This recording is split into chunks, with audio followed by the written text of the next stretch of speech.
All persons wishing to attend the virtual meeting may do so via YouTube, Sumter School District Board Meetings, Sumter School District Facebook page. Due to COVID-19 and in compliance with recent public health orders, no members from the public will be able to attend the meeting in person. This meeting is held in accordance with the Freedom of Information Act.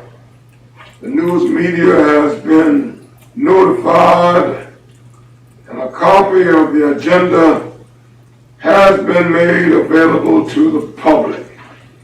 The mission of the Sumter School District is to equip students to be responsible, successful, and productive citizens in a global society.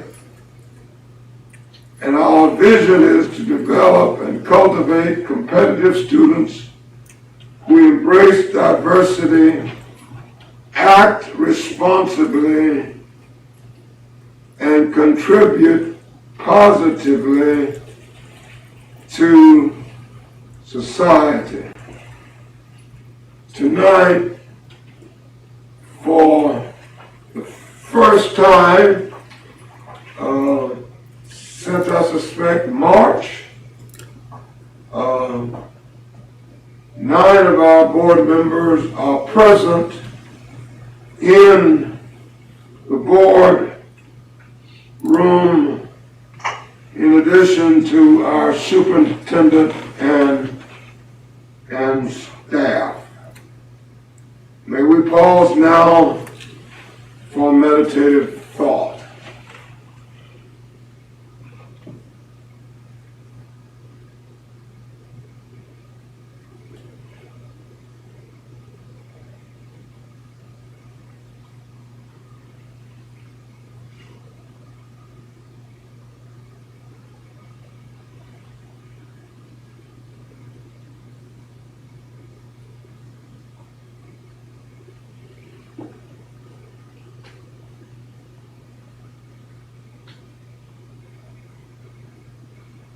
Amen.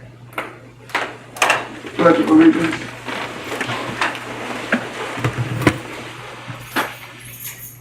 I pledge allegiance to the flag of the United States of America and to the republic for which it stands, one nation, under God, indivisible, with liberty and justice for all.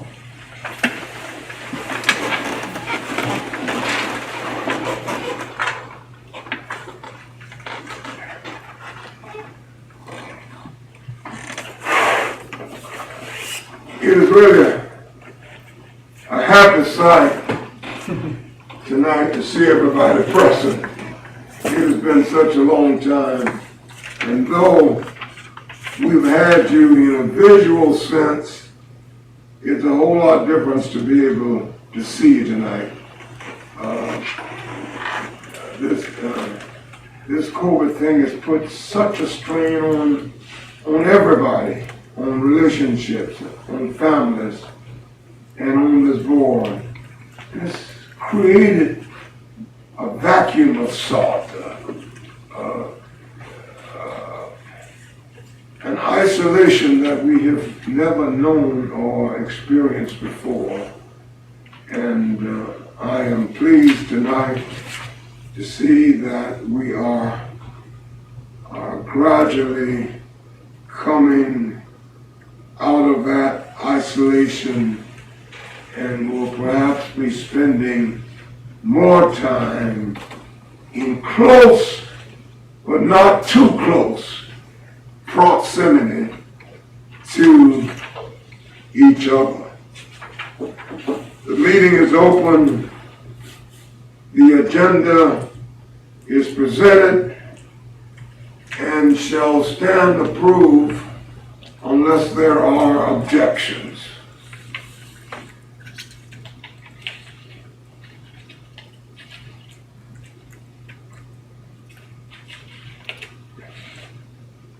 The agenda stands approved. Board Communications 2.1, announcements.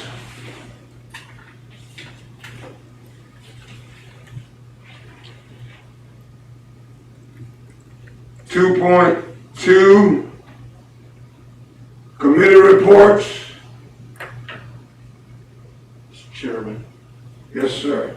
the policy committee reviewed the electronic form temporary administrative rules to be placed during the COVID-19 pandemic. The administrative rules do not require board action. However, it is important that they are shared to keep board informed. You can still need, I have maintaining health environment related to the COVID policy EB-R, which is the rule. Student transportation also, which is been looked at for the COVID-19. And so we just want to make sure we have that on the forefront. We did review it, and we do ask you all to review it as well. Unless the superintendent want to add something to that, we just want to make sure we enforce the COVID-19. Okay. Thank you, Mr. Chairman. Yeah.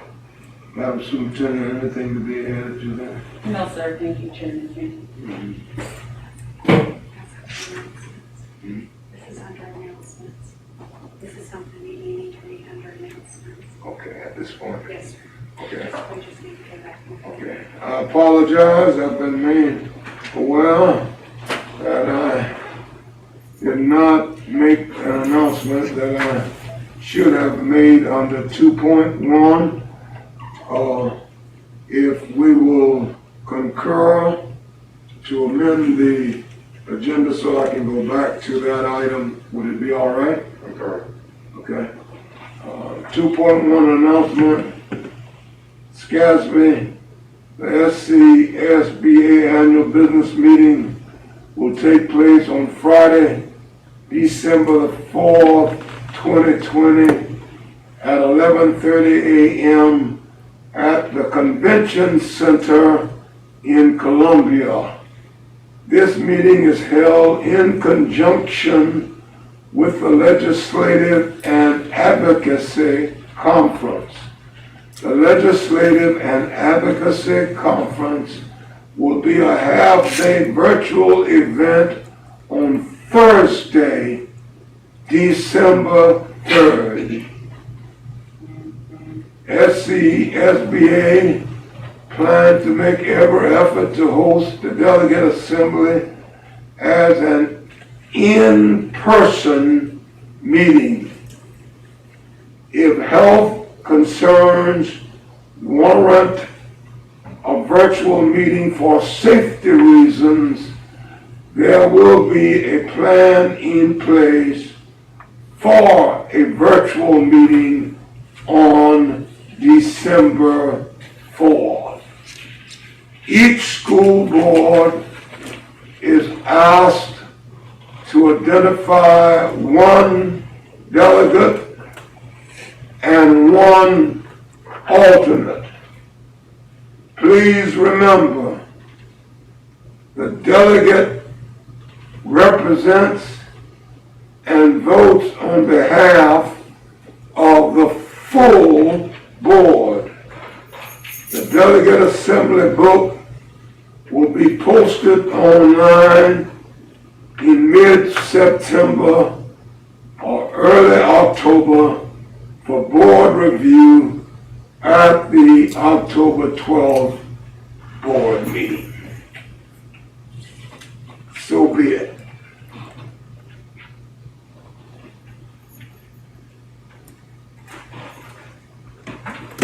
Board will vote to an action required on the delegate and the alternate.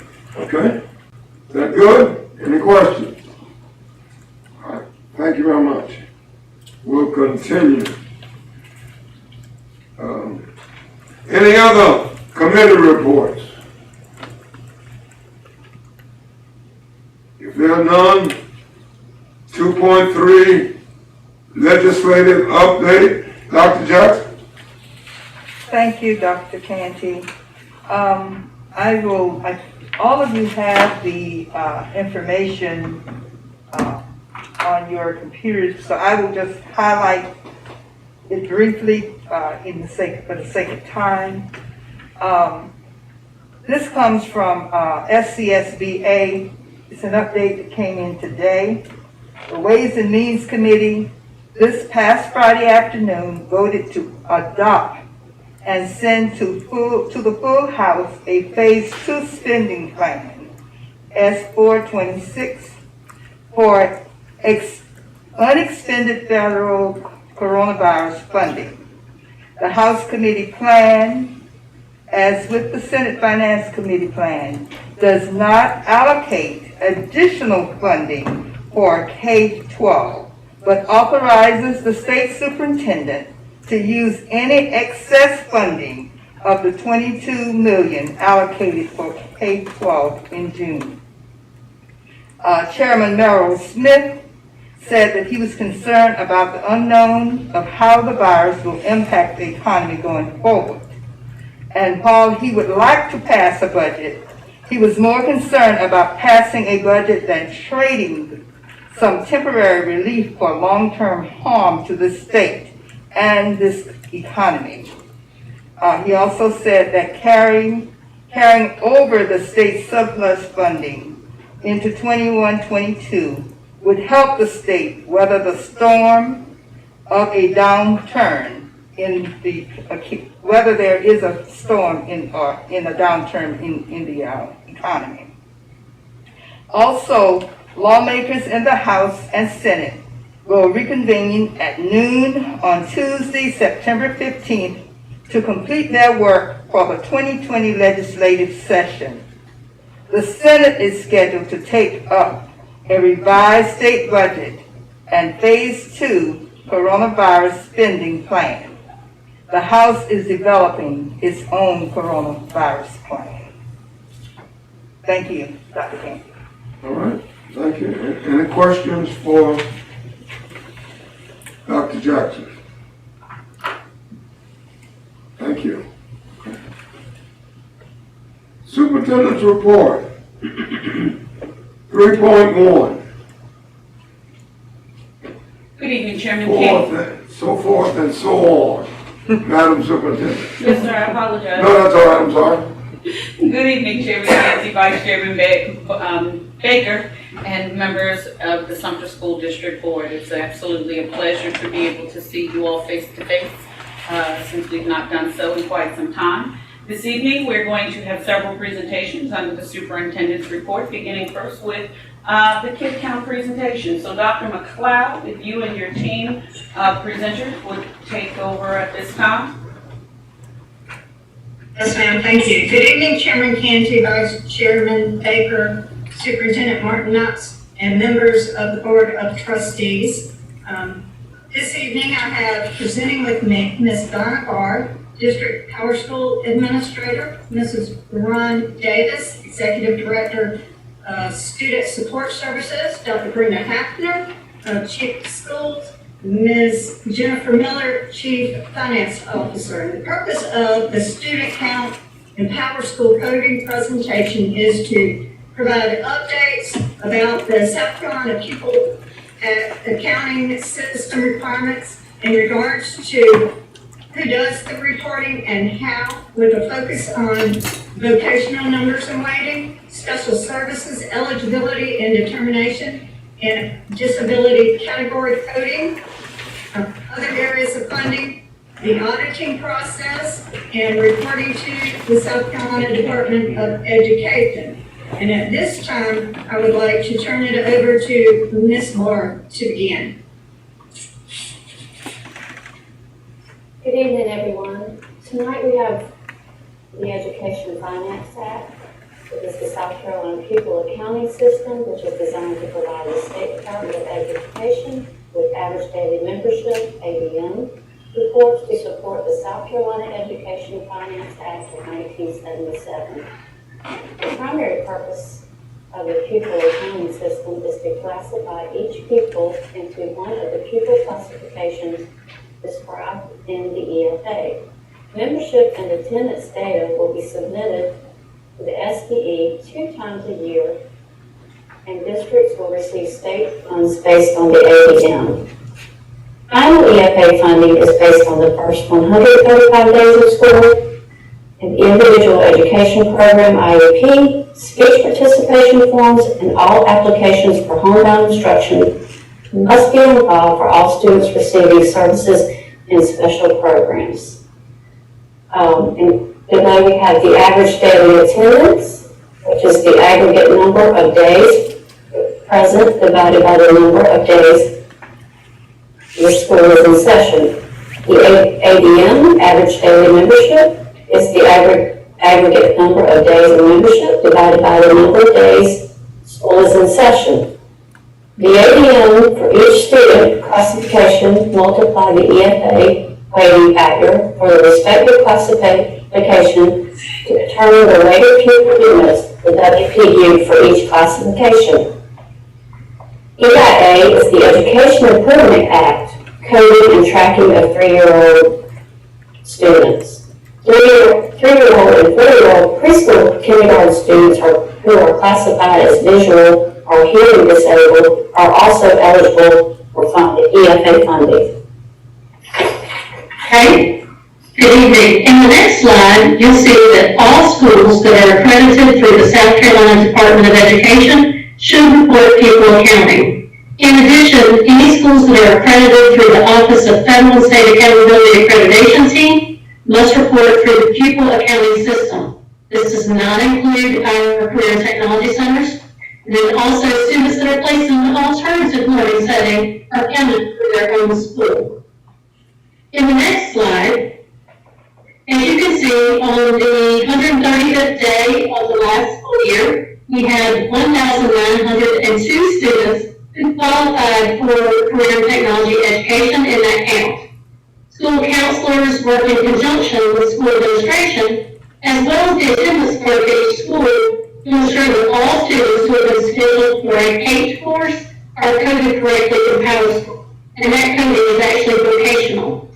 PowerSchool then has a couple of queries in place to cross-reference the data. For example, if a student drops their class, the State Department of Education will give us a list in question for us to double check if they've been missing from the class, but still marked as that vocational student. Also, in 2018 to 2019, I believe, the district shifted the computer science course to middle school, and as a result, they can no longer be counted as vocational code. And that is pointed out, that is outlined in the pupil accounting manual, which states that we can only count 9th through 12th graders in vocational grading. We received that manual after the change was made, but our attempt in that move was to try to accelerate the students so they would have more opportunities in their last few years of high school, such as work-based learning, with career center, things of that nature. And moving on to the next slide. Career Center and Technology are reported through their feeder schools. The feeder schools, Crestwood, Lakewood, and Sumter High, all feed from Sumter into the Sumter Career and Technology Center. Aggregation to EFA, VOC is rated 1.29 in the EFA portion of PowerSchool based on the date of the VOC class or classes on a student's schedule. The VOC coding was changed beginning the year of 2014, 2015 from V1, V2, V3 to VOC. Rating remained at 1.29. Historically, if a student took a vocational course within the school year, they received the vocational rating for the full year. In the EFA history example below, in the student schedule below, the student took the digital electronics in the second semester. In the EFA history, the coding was coded for all year for the vocational and high school. So the student was coded all year and not just for the semester that they took the class in. Next.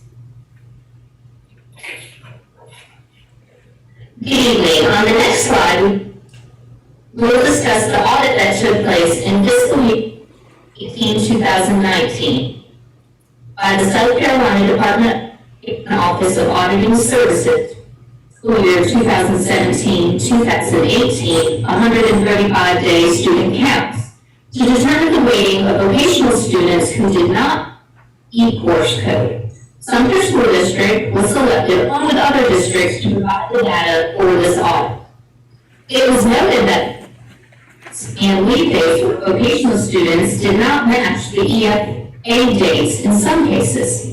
As a result of the audit and to implement the state's recommendation, was instructed to code students taking vocational classes to use the exact date of enrollment, meaning that if a student was only enrolled in a vocational course for one semester, they would be coded as a vocational student for that one semester, and then have high school coding for the other semester.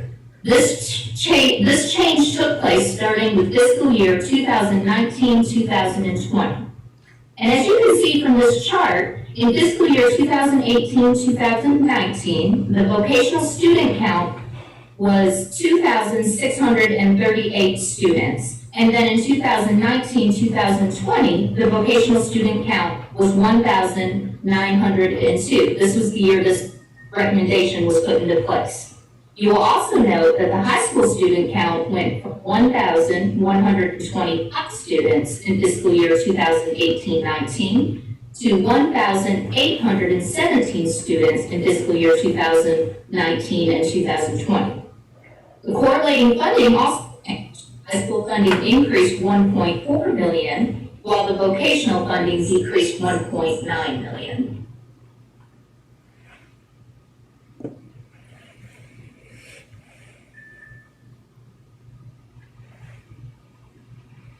And on the next slide? In this slide, we see an example based on the audit findings, the current EFA coding. This is an example of a student schedule who has the first semester of the school year. So the dates are 8/28 through 1/21 of 2021. The student was coded high school in the first semester, and then on 1/21/2021 picked up vocational, and then his base weighting of high school in the second semester for the remaining of the school year. Next.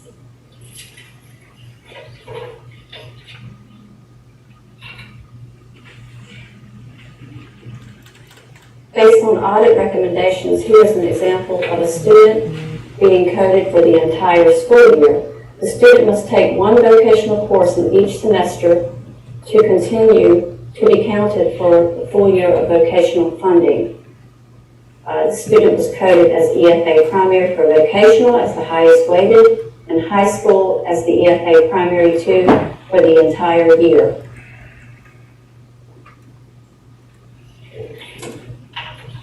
Next. Good afternoon. As a student is determined to be eligible for receiving special education service, that is determined under the eligibility and determination meeting. Students under IDA have 13 disability categories.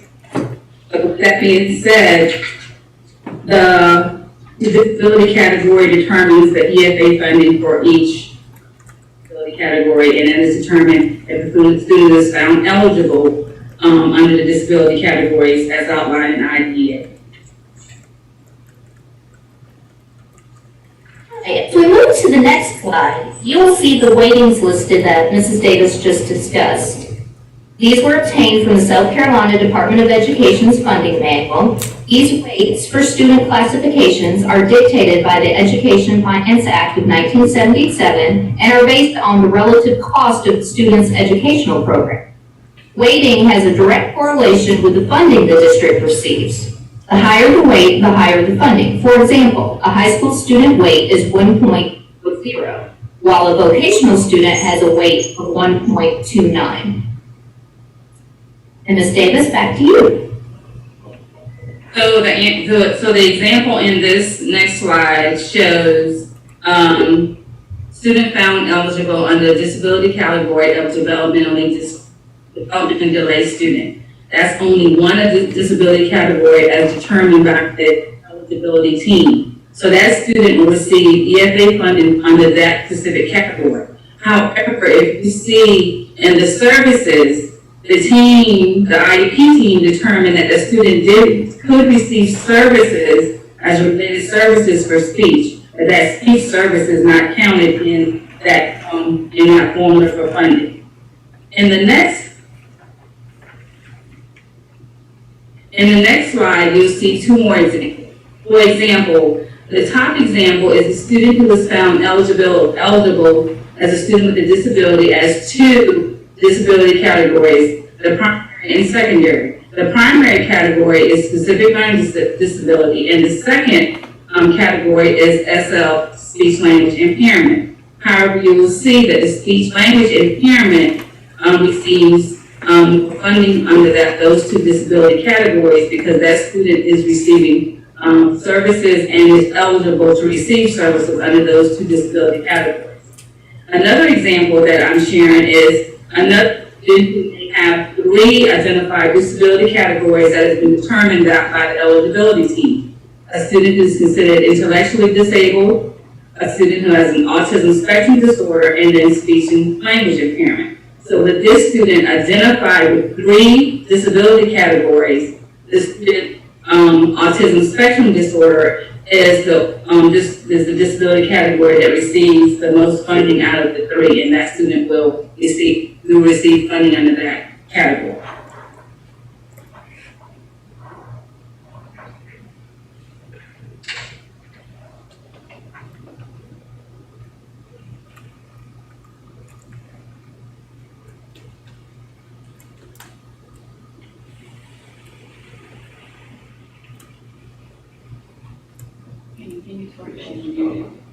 Can you tell Bart she's muted? Oh, I'm sorry. EFA data collection and coding in PowerSchool. The county rosters are submitted monthly by special education teachers to the staff member in each school assigned to the EFA coding in PowerSchool. The example below shows that teachers enter students and select the appropriate categories for each student they serve and enter the date the services began. So here we have John Smith. This is an example student. 2nd grade. He is visually impaired and has a learning disability, and it began at age 28. And it is in the order of the highest weighted. Next.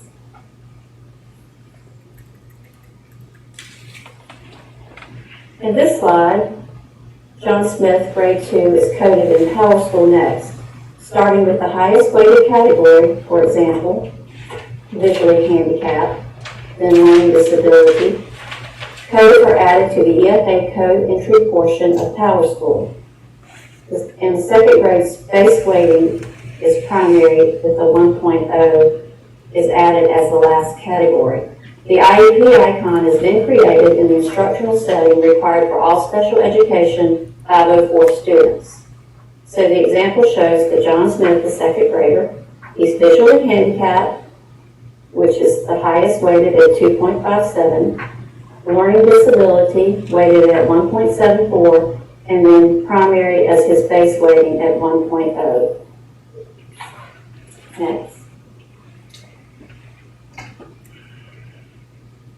When a student's special education service has changed, it is then recorded on the accounting roster by the special education teacher, then submitted to the school level PowerSchool administrator, and then adjusted in PowerSchool. In this example, John Smith, 2nd grader, was visually handicapped, but ended his services in a learning disability category. So the entry date is 8/28. His services ended on 9/30/2020. So in PowerSchool, in the next section, we removed the LD, learning disability category, and moved primary to the EFA 2.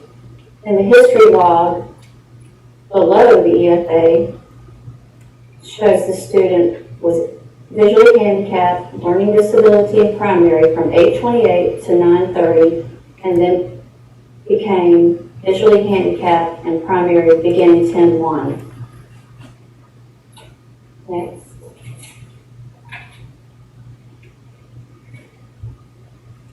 To ensure that speech 1.90 is coded accurately for EFA funding, a separate roster is being used in the 2021 school year.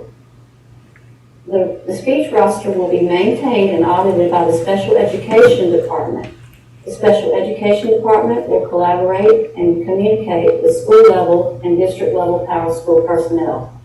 In this example, we show John Smith with speech, and his speech began 8/28/20. We're putting it on a separate roster this year to ensure that those related services are not coded on the accounting roster so that they are not coded in PowerSchool for EFA funding.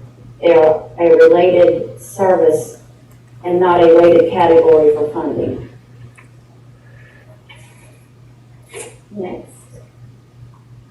Next we have the auditing process and reporting to the South Carolina State Department of Education.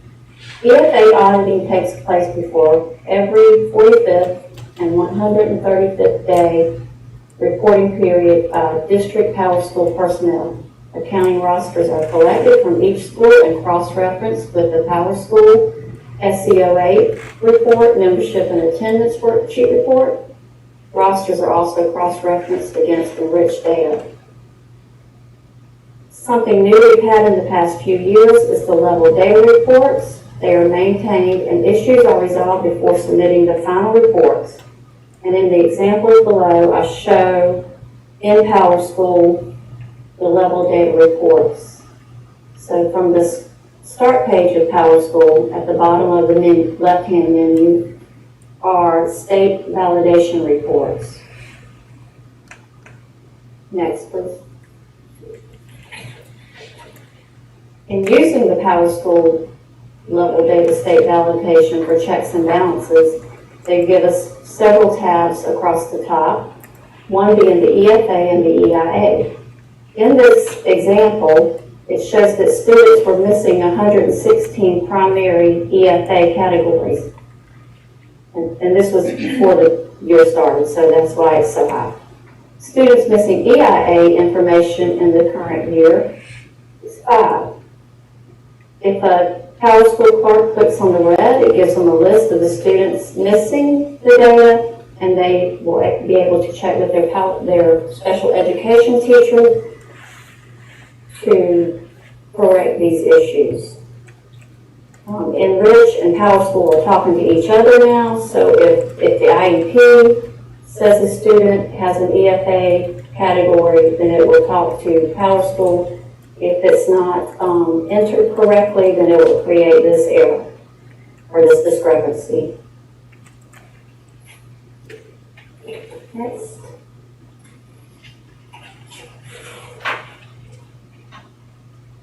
The next tab is the Enriched Special Education tab. Here it lists all the codes that may be mismatched that is in the IEP.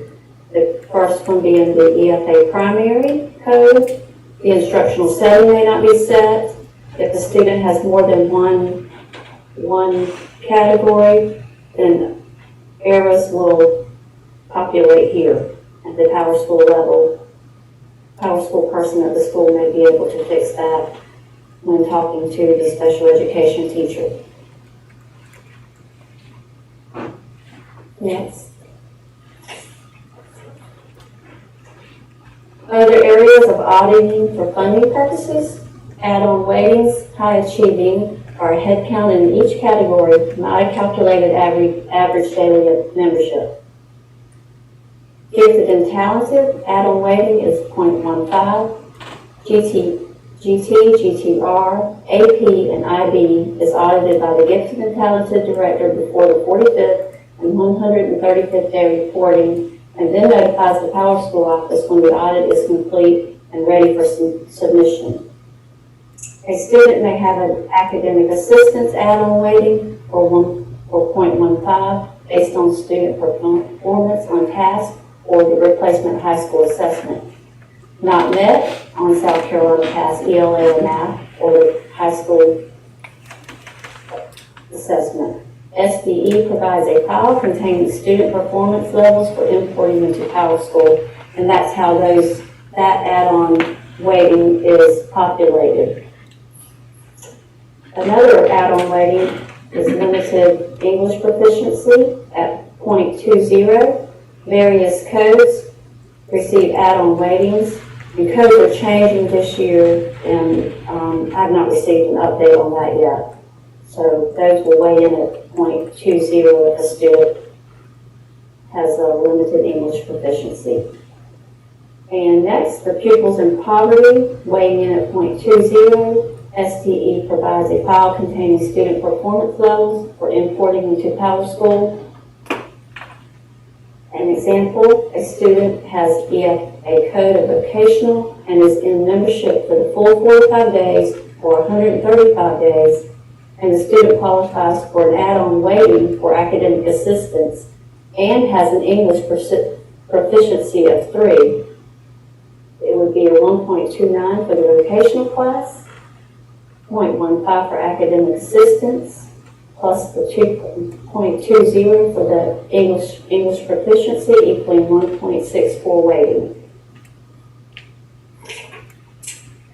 Okay. And finally, reports for add-on weightings for auditing purposes. Here we see we have 11 reports per school. All reports are verified and signed by principals and submitted to the South Carolina State Department via the Enriched tool. And finally, the district summary reports are submitted to finance. These are run every 45th day and every 135th day per school and submitted to the State Department of Education. Thank you for your time.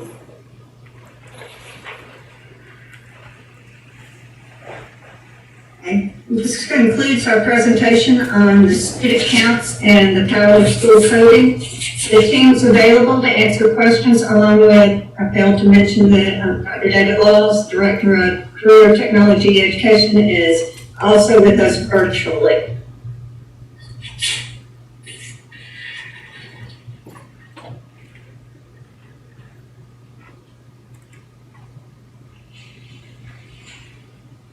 Any questions?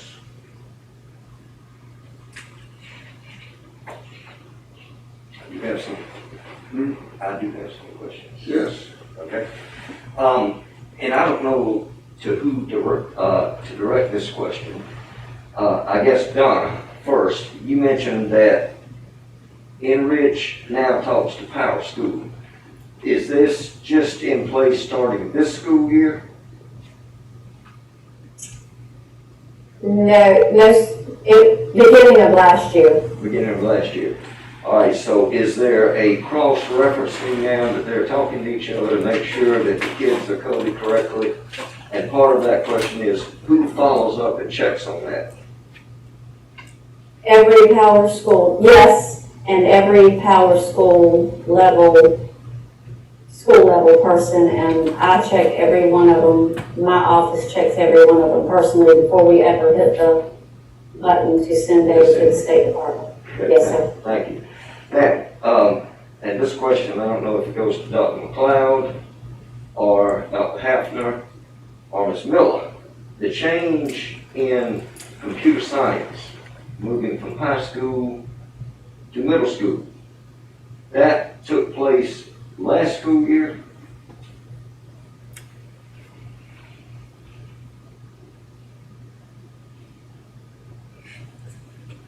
I'll go ahead and try to answer that one. I believe that change, along with the audit recommendation, took place in the same school year, which was last school year, fiscal year 2019-2020.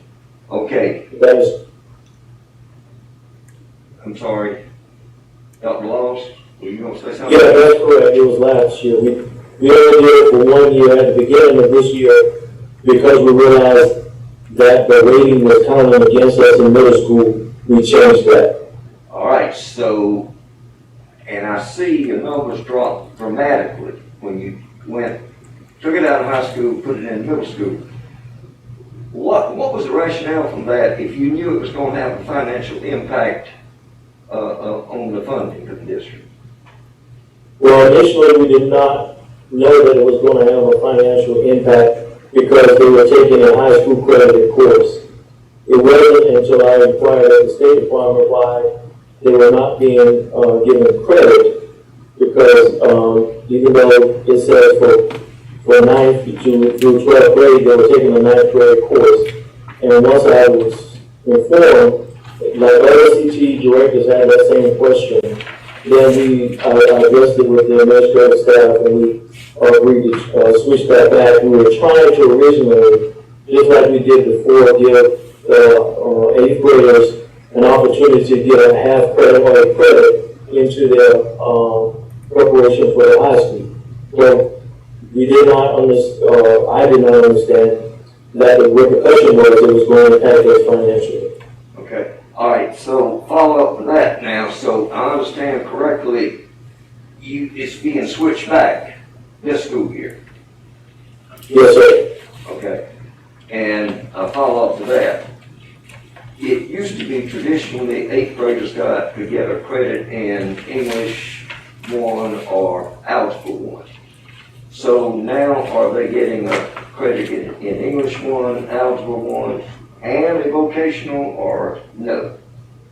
Not a vocational at all, but they still have an opportunity for Dr. McLeod to answer the Algebra 1, the English 1 question, but with what we're doing this year, just so I can make sure we're clear, for the students who took Part B and Part A of the CTE program, which is Fundamental of Computing Part A, they have the opportunity. We didn't want to not let them get their credit because we changed this after 1 year. So those students currently in 8th grade who took Part A will have an opportunity to take Part B so that they will receive their full credit. Because a half credit is not going to do them any good when they get to 9th grade. They will still have to take it over. So for after the 8th graders of this current year, then all of those students plus any new students who enroll in the district will take the full credited course at the high school at the 9th grade level. Okay, thank you. Now come back to Ms. Miller.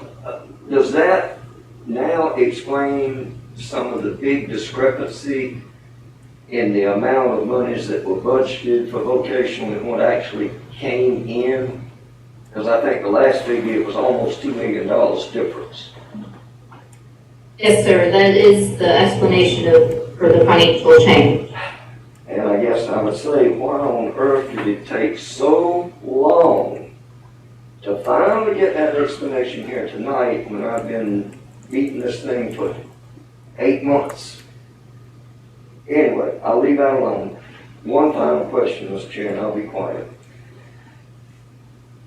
Every 45 days, we can make an adjustment. And this may be Ms. Barr or Ms. Miller, I don't know who. But once we get those numbers every 45 days, are we going in, is there somebody responsible for going in and making those adjustments?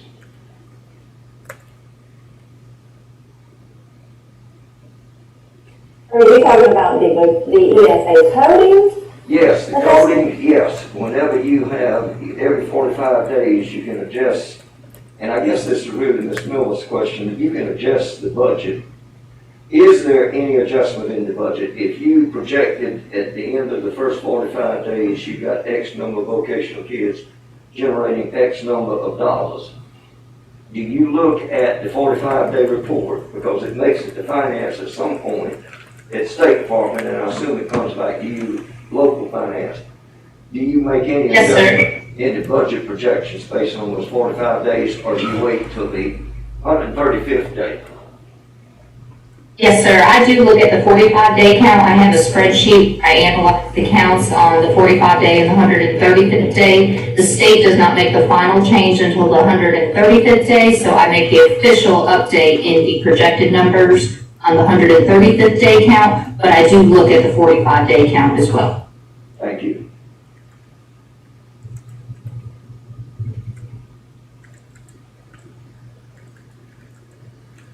Did that answer the question, sir? Yes, thank you.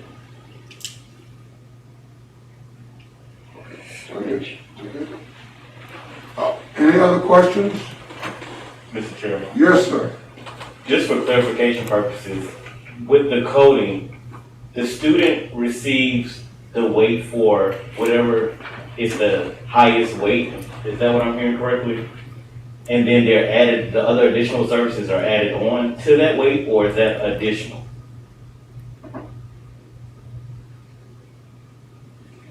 It's additional if they have other categories. They can have up to 4 categories on the add-on weightings. Okay, but In they're not, GTR or GTA, gifted and talented, artistic, academic, English proficiency, or pupils in poverty. so if a student has a speech impairment, they have a learning disability as well, they are categorized based on whichever is the highest weight?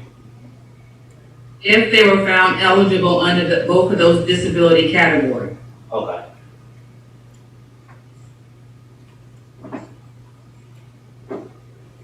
That's it. Yes, sir. Thank you. Any others? Okay, Madam Superintendent? Yes, sir.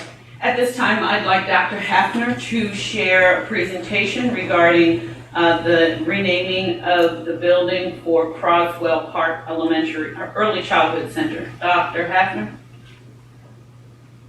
Good evening, Chairman Canty, Vice Chairman Baker, and other members of the board. You may recall that we introduced to you a presentation about our alternative student school district, and I'm just going to give you a brief recap of that this evening for your consideration.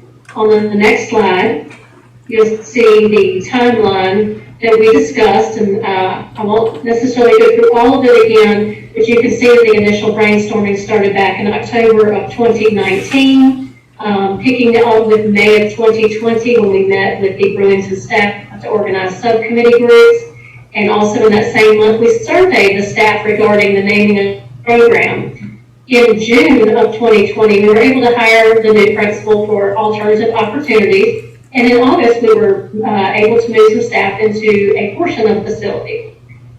On the next slide, D, the Sumter Academy for Support and Intervention. I shared with you previously their mission statement to equip and inspire students daily with the correct academic, social, and emotional skills to be successful every day. And their vision, in partnership with the greater Sumter community, the Sumter Academy for Support and Intervention will provide learners with the skills to move forward and be successful in a global society. The next slide, you'll see on the left, those are the subcommittees that Mr. Boone presented to you in the last presentation: transitions, social emotional learning, structure and routine, system, and multiple pathways to success. And then in addition, these other opportunities that Ms. Davis highlighted for you in the previous presentation, in regards to the Parent Resource Center, possible GED courses, English language learner courses, after hours services for home-based students, military recruiters, and an extended year for some of our Title I students. And then finally, on this last slide, we spoke earlier about the building enhancements. Mr. Myers spoke to the location and gave an OSF update, full facilities, and some necessary modifications. So what we would like to put before you this evening is a possible name change for the building, and just request consideration on that for the October 12th board meeting.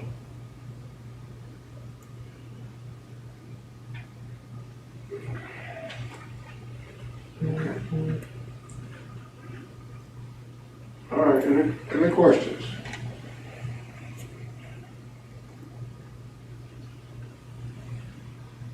If there are none? Mr. Chairman, Yes. currently the staff at Brewington, where are they currently housed at?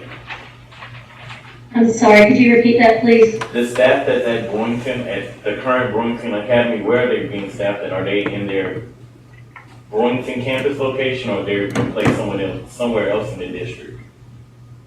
They are at another location, they're at a new location, working out of a portion of that building, while we try to work with OSF to make those modifications And if Mr. Myers needs to give us an update on that, I'm sure he can.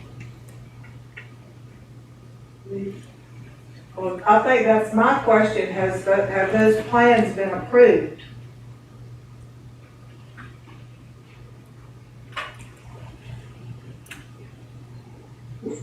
We're still waiting to hear from OSF. And we've been in contact with them and they have the plans and we're hopeful that we should hear something very, very soon. What is the plan if the plans aren't approved?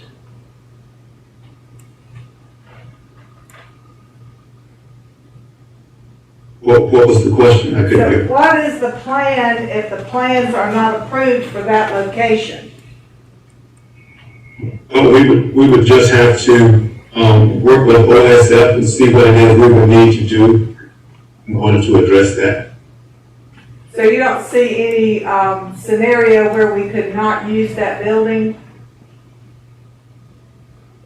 I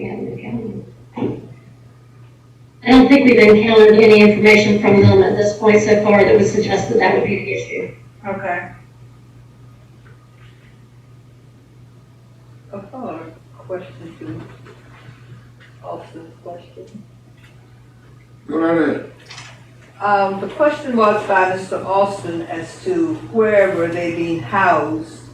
I didn't get a clear understanding as to where the Brewington students are actually being housed.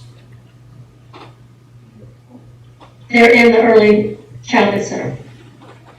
All of them are there? The staff is there. Staff. The students are virtual. Yes, the students aren't there. The students are still learning virtual and they are receiving services from the Brewington staff.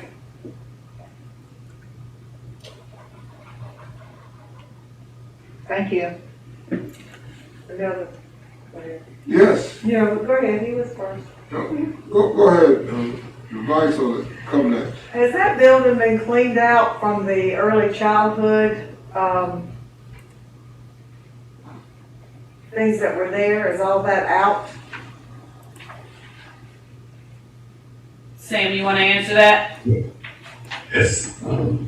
All of the items that were left over from the early childhood have been either dispersed to other elementary schools. There have been some schools that have come along to gather some of those materials. And we've provided the space that's needed. So all of those materials that were there have been dispersed. Was that done recently? The reason I asked is I saw some pictures that had some materials that were left from the early childhood center. I don't know when that was taken, but did you recently get those things out into the schools? Yes. Okay. If you can share the pictures with us, we'll double check to make sure. But we walked through the building several times just to make sure that it was free of clutter and that the materials that were there were age appropriate if we were able to use them again.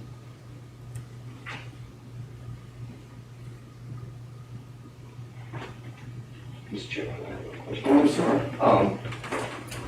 Dr. Martin Knox, right now, physically, we don't have any kids in that building, correct? That's correct. Because if OSF has not approved a plan, we can't have children in that building. And I'm not so sure we should even have staff in it, but that's up to the administration to check on that. But I just wanted to be sure that we hadn't got any kids in there since we don't have approval from OSF. Because they will slap our hands. Absolutely. More than slap our hands. Yes, sir, and that's a great point. We don't have any children in there, and the preliminary findings are minor. They're not major. We actually walked through, I think I personally walked through maybe 4 to 5 times. We had our meetings there when we were discussing the layout of the building. There were some recommendations that were brought forward previously in terms of knocking down walls and some other things that I didn't think were necessary. Of course, because we will still use the building for Title I supports over the summer for our smallest learners.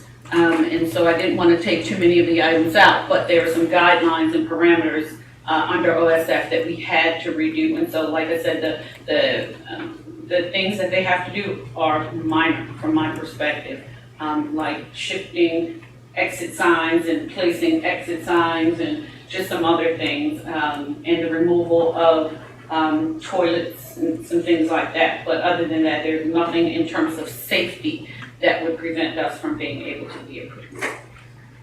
And a follow-up for you, Mr. Chairman, is the board going to take action tonight on actually renaming the building? I think we're supposed to do that in October. In October.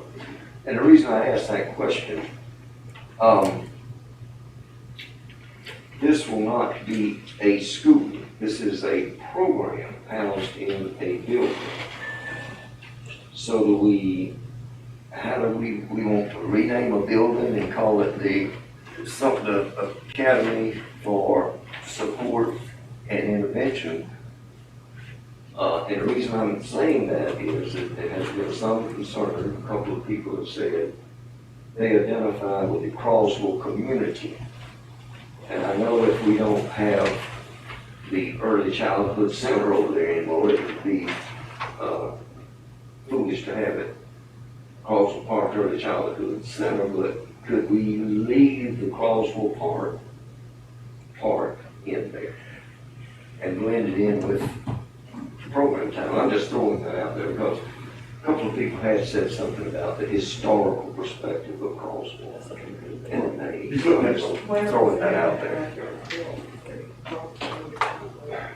In response to your question, I think whenever we come up to the discussion, alternatives can be put on the table. Okay. I was going to say something like that. I mean, there's nothing that would prevent alternatives being offered.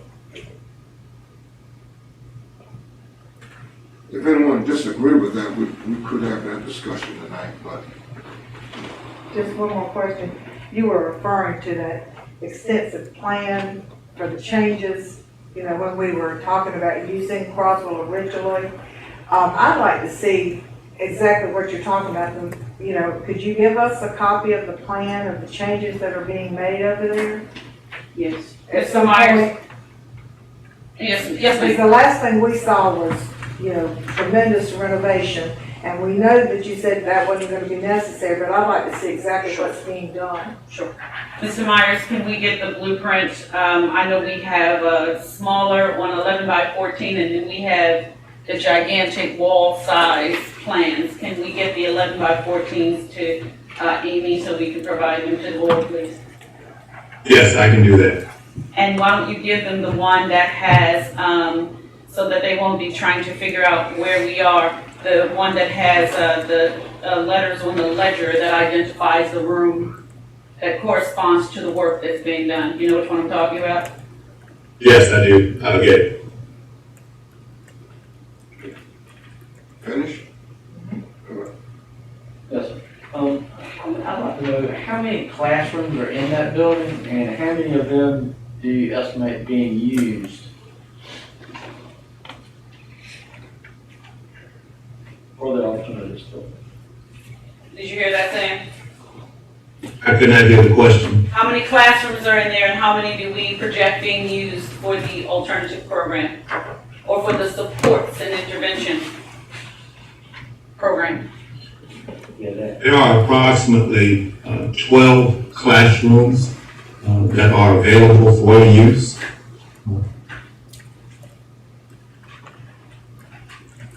I believe there are approximately 18 total, and the students, the teachers with alternative placement with Sumter Academy for Support and Intervention will utilize 13 or 14 of those spaces, and the other areas will be utilized for the alternative opportunities that we hope to be able to offer all students in Sumter. So in those classrooms that have the half walls around the, well, will those toilets be removed? Will we build the walls up, or what will we do in there? I mean, we'll have to replumb that or do away with it? Sam, you want to get that, you or Brenda, in some of the classrooms where they had the half partitions and the smaller potties for the smaller people, there was a mixture of what we were gonna do with them in various rooms. Can you address the potties in the walls? And also, if we're gonna be using it during the summer for the smaller ones, are we gonna leave some of those in there? Yes, sir, that's what the plan is, that because we're having an extended school year, we wanted to find a way to, make it, up to code when the bigger children are there, so those, potties will be, blocked off and secured, and that way we can easily access them, when it comes time to have the younger kids in the classrooms during the summer. And the question about the wall in the middle of the room, we will need to take the doors, the half doors off of the walls, but we actually were excited about that space as an opportunity to have some smaller groups kind of separated in different parts of the classroom and offer situations where if a special needs teacher comes in to co-teach, that can take place in a different part of the room as well. So we found it more creative in regards to instruction to leave the walls in, and that saved us some money as well. And I know that in one of the other rooms, we were looking, it's across from the kitchen area. We were looking at that room as well. You want to talk about the stand-up cafe that we talked about in the room that's across from food services?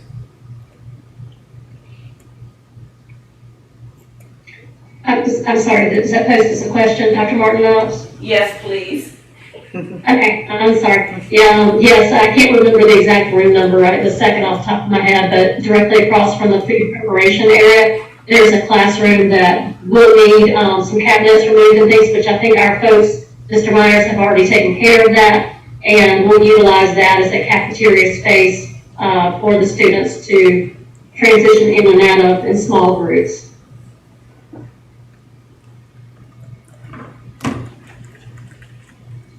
Mr. Chairman. Mr. Alden. This is really a request for the board, and I don't know how you guys feel about this, but is it possible for us to have a facilities meeting in between now and the October 12th meeting to hammer some of these things out? Because I fear that when we get to the October 12th meeting, we're going to have a discussion about alternatives for the names, or there may be other questions that come up about the use of the facility and things of that sort.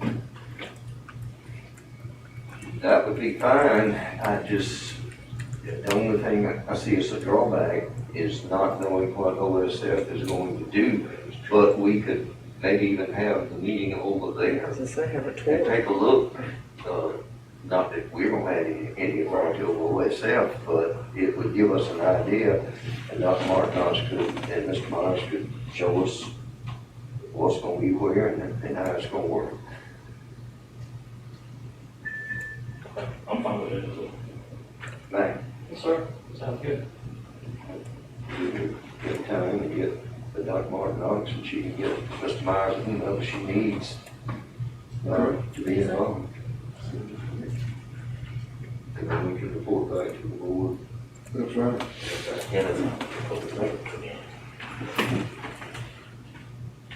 All right. Well, let's lay that to rest for today. And let's committee look at it, and when we come back on the 12th, we'll have a report from the committee. Okay? Madam Superintendent? Yes, sir. At this time, I ask Dr. Kumis and Ms. Boozer to provide an update in terms of HR, the function, and the vacancies that we may be faced with as of today. So, Dr. Kumis? Yes, ma'am, thank you. Thank you, Chairman Dr. Canty, Vice Chairman Dr. Baker, and other members of the board for allowing us to present tonight. Tonight we're going to give you an overview of the recruitment and retention efforts for the district. Also presenting with me tonight is Ms. Boozer, Ms. Cherie Boozer. First of all, I want to go over a couple of the roles on the second slide. A couple of the roles of the, these are the roles and responsibilities of our Human Resource Division. The Human Resource Department is the lifeline of the district. We are, the main role is to provide a high return on the investment of our people. Some of the things that we oversee are managing job recruitment, selection and promotion, developing and overseeing employee benefits and wellness programs, the developing and promoting and enforcing the personnel policies, promoting employee career development and job training, providing orientation programs for our new hires, which is our first day. We have a 2-day program that we bring our new teachers in to acclimate them to the district, providing guidance regarding disciplinary actions when we have folks who are not performing to their standards. We provide the assistance to the principals in reference to the disciplinary actions, whether it's a conduct issue or whether or not it is a instructional issue. And then also serving as a primary contact for worksite injuries or accidents, which is our workers' comp. We also monitor the the staff substitutes, and we also monitor the staff absenteeisms and monitor those reports as well. On the next slide,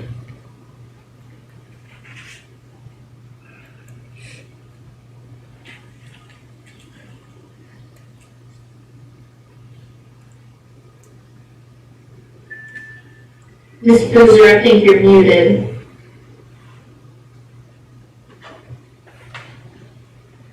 Thank you. So the Center for Educator Recruitment, Retention, and Advancement, NCSERA, compiles a statewide report which summarizes data on certified teacher and administrative positions, hires, vacancies, and departures. Next slide. So hopefully everyone has had an opportunity to review the data. Based upon the data from SERA, each year since 2011 through 2012, the number of departures among South Carolina teachers have grown anywhere from 1% to 21%, averaging an annual increase of 8%. But based again on that data, the number of vacant teaching positions and hires also rose during this time, which is to be expected as a result of the increase in departures. If you would take a look at the 2019-20 school year, you will see that there is a slight decrease on the number of teachers that left, as well as an increase in the number of teachers who completed the program. So the report did reflect two reasons. The first reason was that there was a drastic reduction in retirements. Numbers reported from the 2018-19 school year were unusually high, and that was due to the June 2018 conclusion of the Terry program. Another reason was also stated was that among South Carolina graduates who were eligible for teacher certification. And while there was a steady decline over the years, based upon the 2018-19 school year, it did increase almost by 5%. So even though that there was a slight increase in the 2019-2020, we are still experiencing difficulty filling positions because of teacher shortages. Next one. This slide, if you'll look at the teacher turnover rate for our district as compared to the states.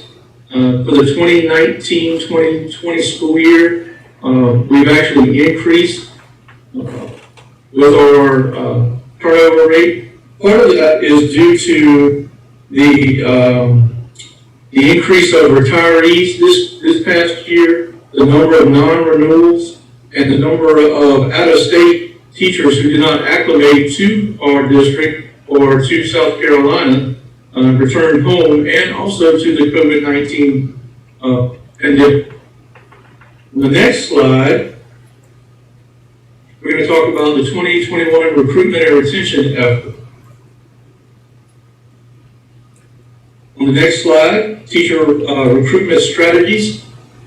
These are some of the initiatives that we put in place in reference to the ceremony that we receive each year and what the initiative covers. It actually covers our recruitment expenses to include billboards, social media, any type of things that we have to attend, job fairs. If we actually host job fairs, it covers all of those expenses. If we have little search sheets that we give out in reference to our district, these are the expenses that it covers. Another thing is our international teacher fees. We're allowed to use the recruitment money to pay our fees, our portion of the fees for the international teachers.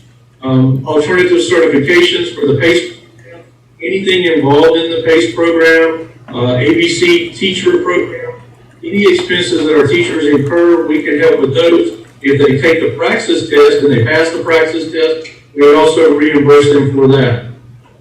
The next thing is the professional development fees. We're allowed to spend a certain amount helping instruction in reference to our professional development fees.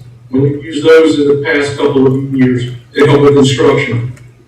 It's a small percentage because they monitor how much you spend on the actual professional development. And then with our mentoring and induction support, it allows us to pay mentors and supports our induction program. The next slide. With our recruitment strategies, we try to make sure that we are offering all kinds of different things for our teachers to keep them on board. We truly focused on the retention this year, more than the recruitment. The things that we have done with the recruitment strategies, of course, is the teacher recruitment fairs, our certification awareness sessions, which are sessions that we host for paraprofessionals, anyone in the district looking to gain certification. We host different awareness sessions to let them know what's involved in becoming a teacher within our district. Our praxis study groups, we have one-on-one study groups that we actually pay through the ceremony and our rural recruitment money to partner teachers, or not teachers, but our paraprofessionals who are looking for certification or trying to get certification with a professional within the district to help them as far as studying to pass the praxis test. Again, social media coverage, we've reached out to all different social medias, Twitter, Facebook, we put out on Indeed, all kinds of different social medias in efforts to recruit folks into our district. Our university and our college partnerships, we've done that.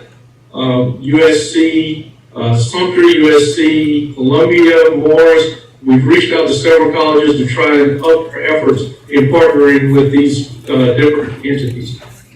Another thing is our Sumter School District area and our wellness guide. We make sure that we put that out so that the teachers and our recruits that we're trying to get, our candidates, that they understand and try to sell Sumter. And then our Grow Your Own, which is our pro teams and our teacher cadet within the district. These are our students that we're trying to grow within the district. On the next slide, we talk about the retention strategies that we've used.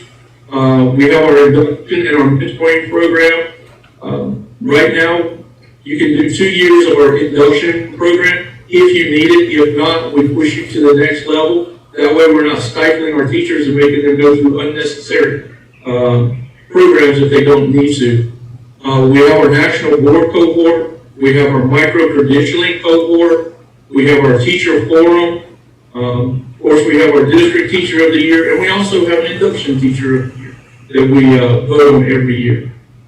Next slide.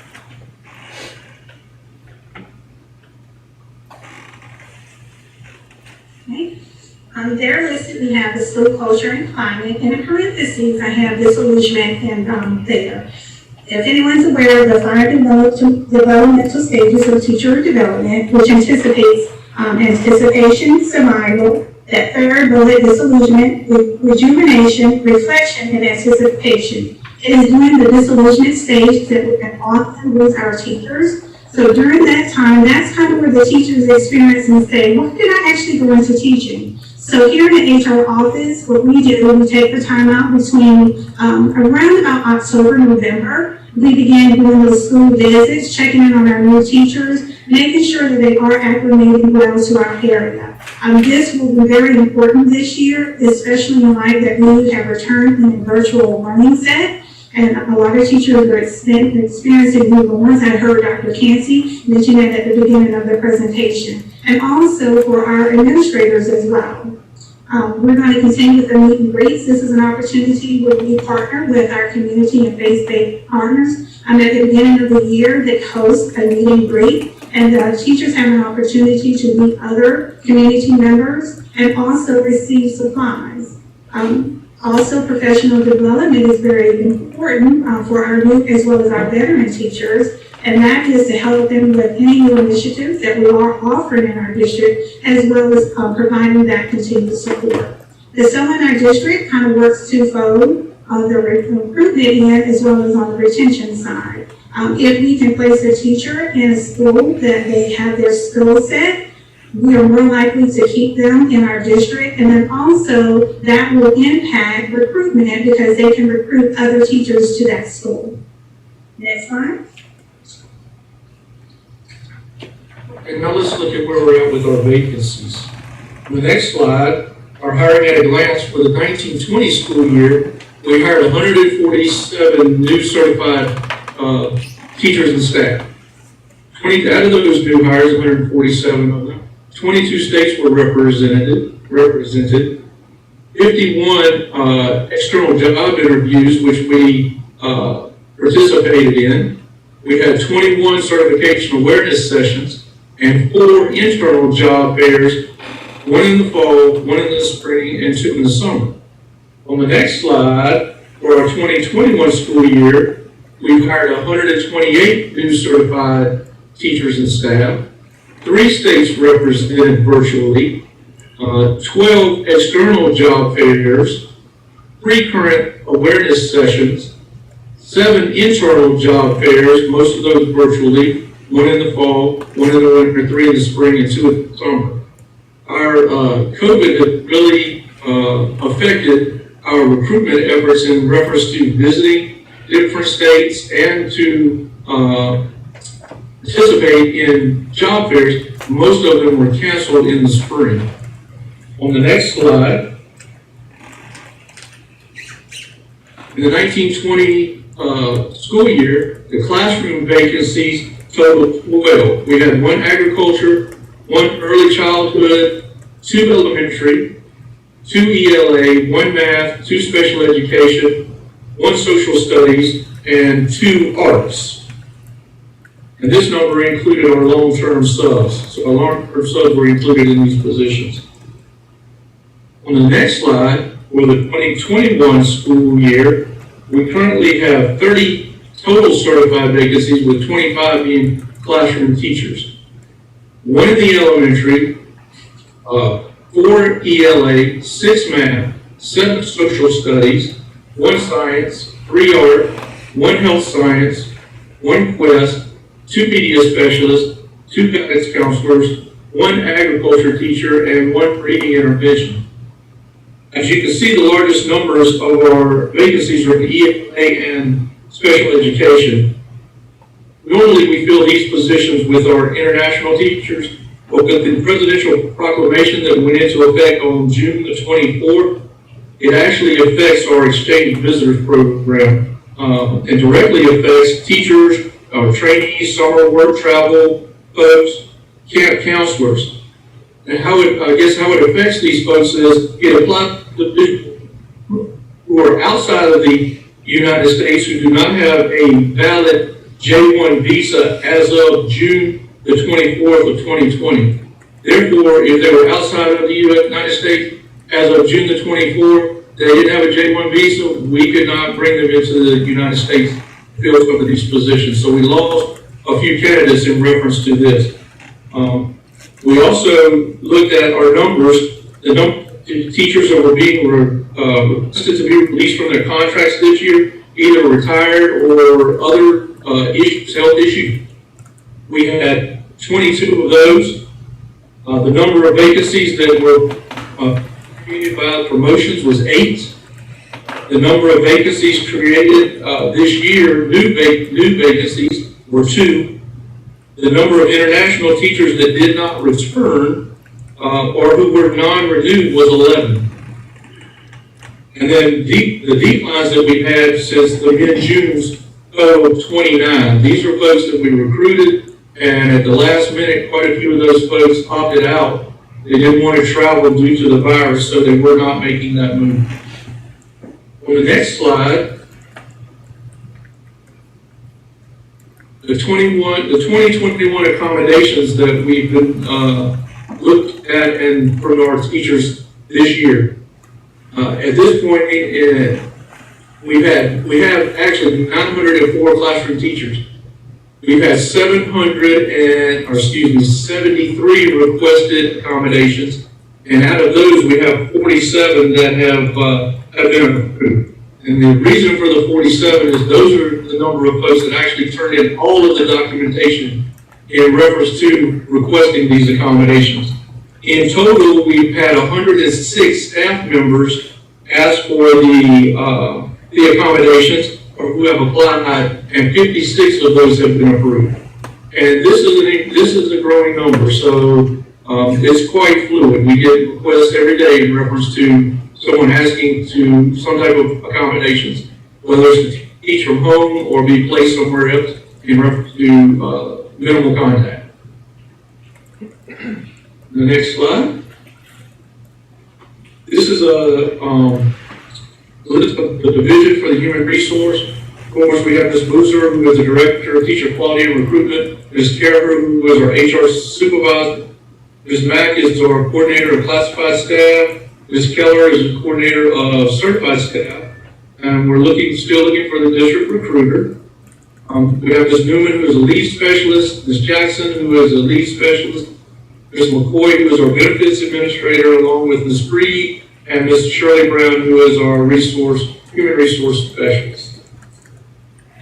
And at this time, I will entertain any questions if you have. Mr. Chairman. Questions on, I'll start in the far end. Okay. And this question may be more so directed to the superintendent. But I saw the wonderful strategies for recruitment, but nothing kind of sort of speaks to probably offering more money. So I'm just asking a question. Do we kind of foresee in the future offering our teachers more money for this particular district? Because if you look at that information they presented, we're kind of sort of above when it comes to the turnover rate. We're above the state. So do you kind of, and you may not be able to answer this right now, but I'm just saying, do you kind of foresee in the future where we can probably offer pay increase? Within my magic wand, yes. And that would be for all staff. But that is something we're working towards in terms of balancing our budget and making sure that we're at fund balance where we're able to sustain any type of increases in salaries that are offered. And I'll talk about it in a few moments, and that's a part of my goals piece. As we are sitting here projecting in December a 3%, 5%, or 7% reduction in the budget, at this particular point in time, my answer to that question would be no. Futuristically speaking, that is one of the objectives and goals that I have, is to increase the compensation so that we can compete with other districts in retaining our staff, but also attracting them as well. All right, thank you. Is that it, sir? Yes, sir. Dr. Jackson? Yes. I saw where Dr. Pumas was talking about teacher cadets. I know that we have them. We have the programs, but I was just wondering, are we getting any results or return of teacher cadets to enter into the teaching profession for education, or are they doing other things? Are we getting any of our teacher cadets back in the area of education, teaching? Dr. Jackson, actually, I can answer that question. During the 2017 school year, we went out and intensively recruited from our teacher cadets. We increased the number at Crestwood High along with Lakewood High and at Sumter High. During their time of graduation, we had 5 students who entered into USC upstate. We had 4 students, we had 1 student who then transferred to USC Columbia. At this present time, we've tracked those students We have 4 students who are currently in that program at USC Aiken. As you are aware, USC Upstate left and USC Aiken took over. And so we're proud to have that will complete their student teaching either in May of next year or the fall of next school year. Because of the transition, there were some credits that those students could not take. So that is the group that we track, and then we will pick up with the next group that are there. For the students that are coming out, for the 2018 group, we have approximately 10 students in that group that we have garnered and we're watching in that teacher cadet program. Do you think that we will pick up any of those individuals into Sumter School District? We hope to hire those students. Again, what we normally do is when we place them in for student teaching, we normally have a fall job fair that we invite those students to come in. They're graduating in May. We do invite them during that winter job fair. Most of the time, the students are hired or are normally picked up with the principals or the schools that they are completing their student teaching. Thank you. And this kind of follows up to Dr. Jackson's question. During the presentation, you spoke of the university-college partnerships, and Dr. Kumis named USC Sumter, USC Columbia, and Morris. But you probably don't have this information readily available, but do we have like a list where we can see majority of our teachers come from certain schools, and are we gearing our recruitment efforts to those particular schools? We actually have a list. Go ahead. We actually do have. Go ahead. We do have a list, not necessarily compiled with the number of graduates, so that may take us some time to pull that information together, if that is something that we like. I will tell you just off the top of my head, we do hire from USC's Sumter, USC Aiken, which was formerly USC Spartanburg. Also, we do pick up some candidates from Francis Marion, and then Morris College. We will normally hire those students. We pull a great number of our students also from our online programs. Grand Canyon, University of Phoenix, are two definitely schools that we pull from as well. We do pull from the University of Ohio, Akron. We normally pick up some students from out of state. So that's all that I have on the top of our head, but certainly we can work on pulling that information together. And just one follow-up question to that. How early can you issue a contract to maybe an undergraduate student that's completing their degree, but they have not passed practice or the certification process? What we actually do is we offer them a contingency letter. And the contingency letter is based upon whether or not they finish all of their requirements to become certified. And we can offer that when, we usually offer that right after they graduate. Our principals, when they're in the schools and they are doing their student teaching, our principals are definitely coddling them and coaching them and trying to make sure that they're going to come to the Sumter School District. As soon as we find out that they're graduating, we offer the contingency letter. So I mean, we can get them all pretty quickly.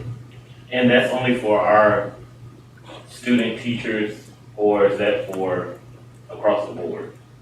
That's across the board. So if we do a job fair and someone shows up and they're going to graduate soon, we look at offering them contingency letters.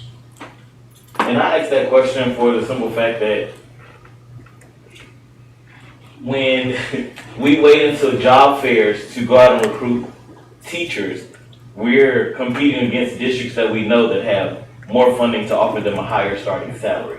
And my question for asking that is, we could get ahead of the curve, and if we go to our partnership with these universities and colleges, we can get ahead of the curve and reach these students that are about to graduate and offer them a contract before anyone else gets to them at a recruitment fair.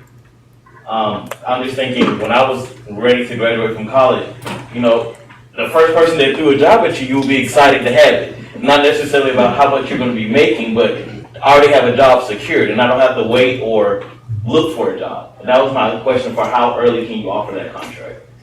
Okay. All right. Dr. Coombs, you mentioned the Grow Your Own Leaders program. What percentage would you say do we hire or promote from within? Yeah, I mean, just an estimate on the success of the program. What do you see as far as numbers there? We'll have to look at the number and how many we promoted within our district. I believe a couple of the last hires that we have done have been inside the district. So I can get that information for you.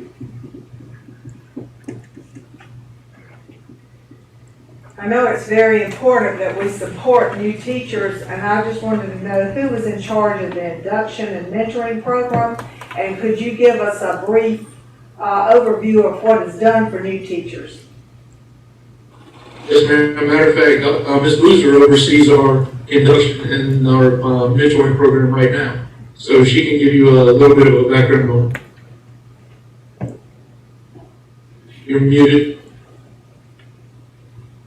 For our teachers that are participating in our induction program, they are required to go through a year-long class. We typically don't let the class pretty much look like something that they came out of college. We focus in on classroom management strategies, 4.0 things that we feel like will make them successful. We base that induction class, we send out a survey at the end of each year. We collect data, and based upon that data, we build our program. We have two persons that facilitate those classes. In addition to that, we offer school visits in which I will go out with someone within our department. We will go out and have those face-to-face meetings with those teachers just to check and see whether they are doing well.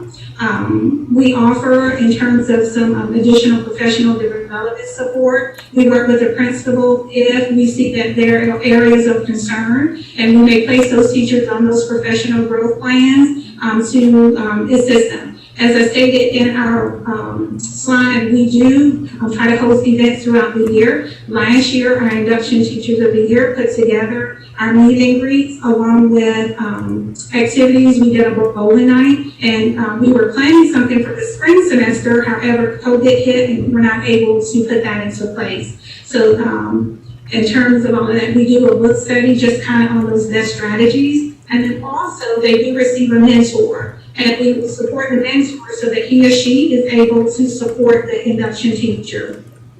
So just a couple of highlights. Thank you. And another thing that Dr. Martin Knox has charged me with, and I've charged Ms. Boozer with, is she wants us to do another face-to-face with our induction folks at least twice this year. So not only the induction classes that they're required to come to, but there'll be 2 more sessions that they come in so we can try to find out if there's any extra needed support for the year. Okay. Just to add to that, we do send out surveys throughout the year. At the end of this month, beginning of next month, we do send out a survey for our first year teachers to complete, just to make sure that we're checking the progress of the teacher and making sure that the mentor is providing the support that he or she takes. That was an area that we really had to monitor, making sure that the mentors were calling them and checking in on them as well. So just kind of that checks and balances that we have in place. Yes. I know, Mrs. Boozer, I know that you've also done quite a bit of work over at Morris College with some of the students there that were interested or are interested in the teacher education program. I know that they're doing everything virtual right now, but have you been able to check on any of those students who are or were interested? Because I know one day I met there was a whole lab full of persons that had an interest in education. And where are we with that? Are we doing anything with that because of the pandemic, or where are we? Are you referring to, I want to make sure I'm understanding your question. Are you asking in reference to the students at Morris College or just overall? I was speaking to Morris College because I was in that group that day when they met. And the classroom was full of persons with an interest, and I know you were working with them. Yes, ma'am. We are continuing to work with it. As a matter of fact, I did have a conversation with the district person who works with us. Matter of fact, a couple of weeks ago, she is trying to get through some things, and we're going to meet again, and especially for our upcoming teacher advisor council. That is one of the items that are on the agenda. Right now, we do not have anyone for student teaching, but I did share with the president as well some things that I received from the State Department as a way that we can ensure that we increase the numbers there of students coming out of that program. And then also I have an additional resource to share with them. So we are having this conversation. Thank you. Okay. Mr. Chairman. Yes, sir. May I share an observation going back to Dr. Jackson's question and Mr. Reagan's question? On the teacher cadets, I was just sitting here going through my head, and I come up with 12 that I know of that are teaching in our system that came through our teacher cadet programs, just off the top of my head. Also, having taught for a number of years with USC Upstate, we had an 80% retention rate of our kids graduating in that program, coming in to work in Sumter School District. So the percentage was very good. I no longer teach over there, and the program's changed to Aiken now, so I don't know what it was, but we had a very good recruitment rate, and we kept them. And usually the bulk of the students in that program were coming from Sumter County, Kershaw County, Lee County, Clarendon County. The ones that we would usually not get back in the district were the ones that were driving out of Richmond County. And the other thing that I wanted to make just a comment to Mr. Reagan on the retention, Sumter School District has always run between 10 and 12%. And a big reason for that is that we employ so many military wives and husbands transferring, and a lot of our teachers go out because of military transfers. And that historically has always been the case, and we historically have always been above the state average because we pull so many of our teachers from the military ranks. I just wanted to share that observation. All right, thank you.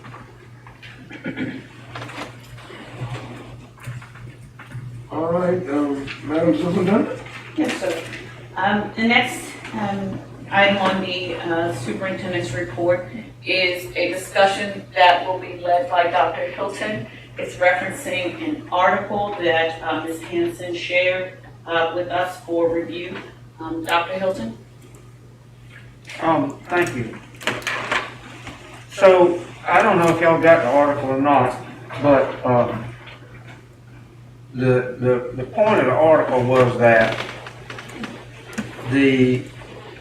as we consider going to a hybrid model, one of the considerations, in addition to hand sanitizers and wiping down the classrooms, and there's a myriad of questions that deal with instruction that has to do with, are we going to use manipulatives, are we going to use shared reading books, and that's a whole nother discussion that we need to have at some point possibly as we discuss going to a hybrid model. But then the other issue is the issue of air cleanliness in the classroom.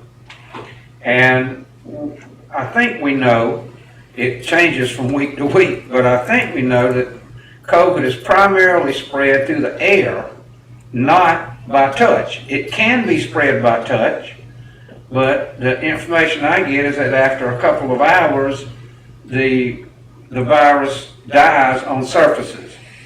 But that most people get it by being in contact with, close contact with another person, and they catch it through the air. So then it brings the question up, what are we doing to ensure, to the best of our ability, that the air in our classrooms and in our school buildings is as safe as we can make it. And a friend of mine shared an article with me about air quality in classrooms and in buildings. And I asked Amy to share it with y'all. I don't know if you got it or not. Don't know if you had time to read it or not. But I found it very informative. And so I asked Dr. Martin Knox that I thought that we should discuss this and that our maintenance folks should be looking into the sort of filters that we're using in our air conditioners, because I discovered after reading this article and doing a little research on my own that there's a rating system for air conditioner filters. And I have no clue what rating the air conditioner filters we're using in our schools are rated at. But I would submit that before we go and have kids and people in the classroom, we need to find out what the rating is and look into upgrading the rating on these air conditioner filters to help provide as safe an environment as possible. The other issue is, or other thing is, portable air filters, air purifiers. And there are different filtration systems in the air purifiers as well. And there's a certain type of filter called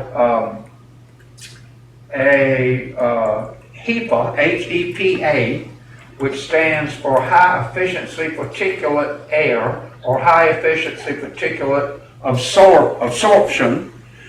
So I spoke with Dr. Martin Knox and I said, you know, we've got money in our capital projects budget, and do we need to look at buying some air purifiers to go in our classrooms?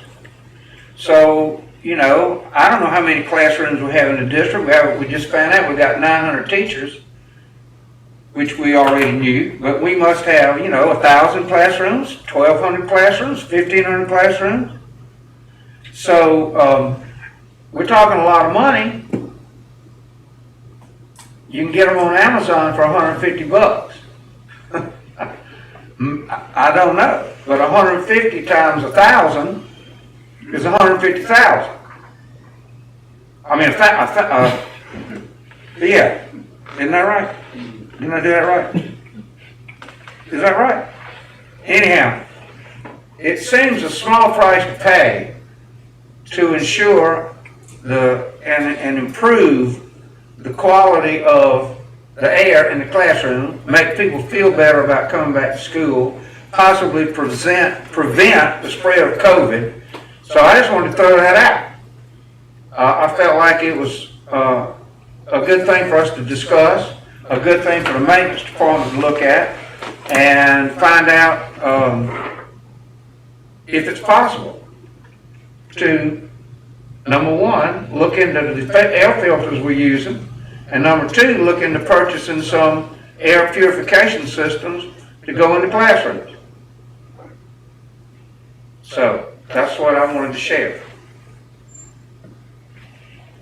Do we have any information that the district wants to share, Dr. Martin Knox, regarding any of this?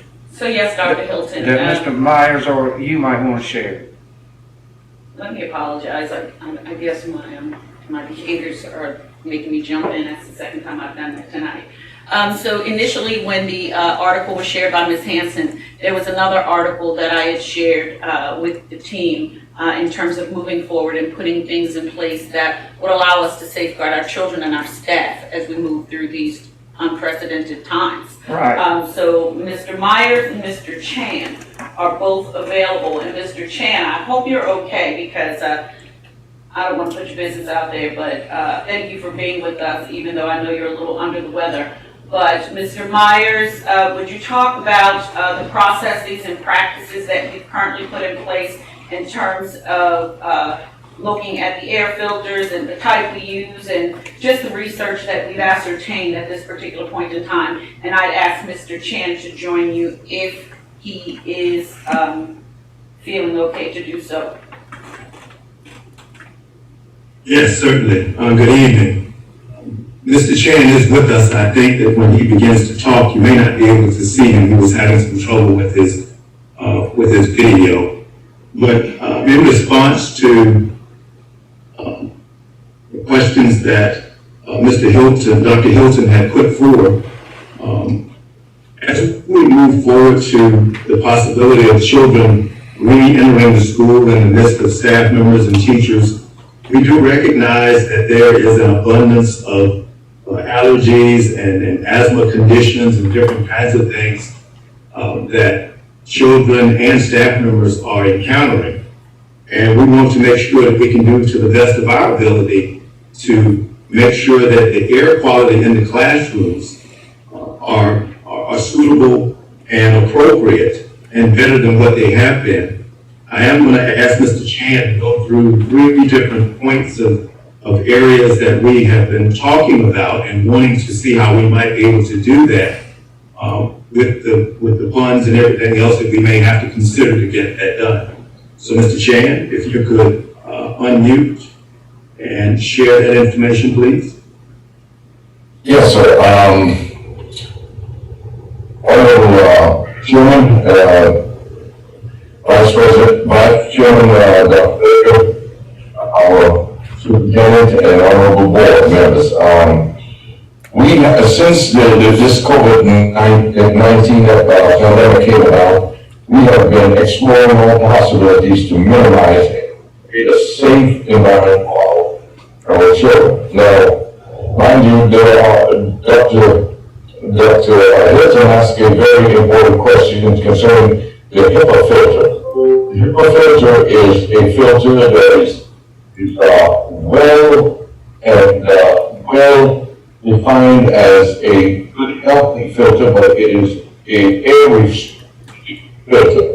It creates barriers, causing the unit to work very hard.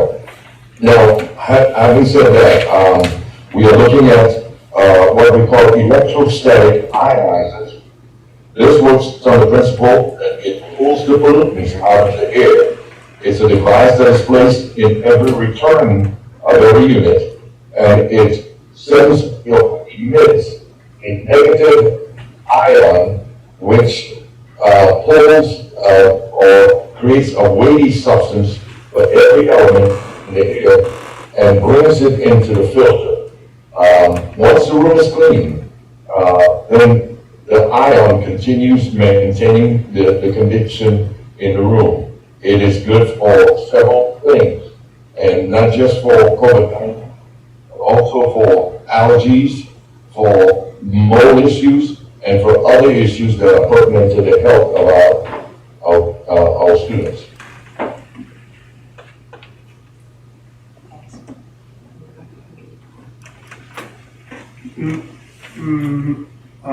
Mr. Chairman, Okay? may I ask a question? Sure. All right, so I understand that the HEPA filter is not appropriate for the air conditioner. The HEPA filters are used in the air purifiers, but the filters that are in our air conditioning system, there's a rating system, the MERV, M-E-R-V, minimum efficiency,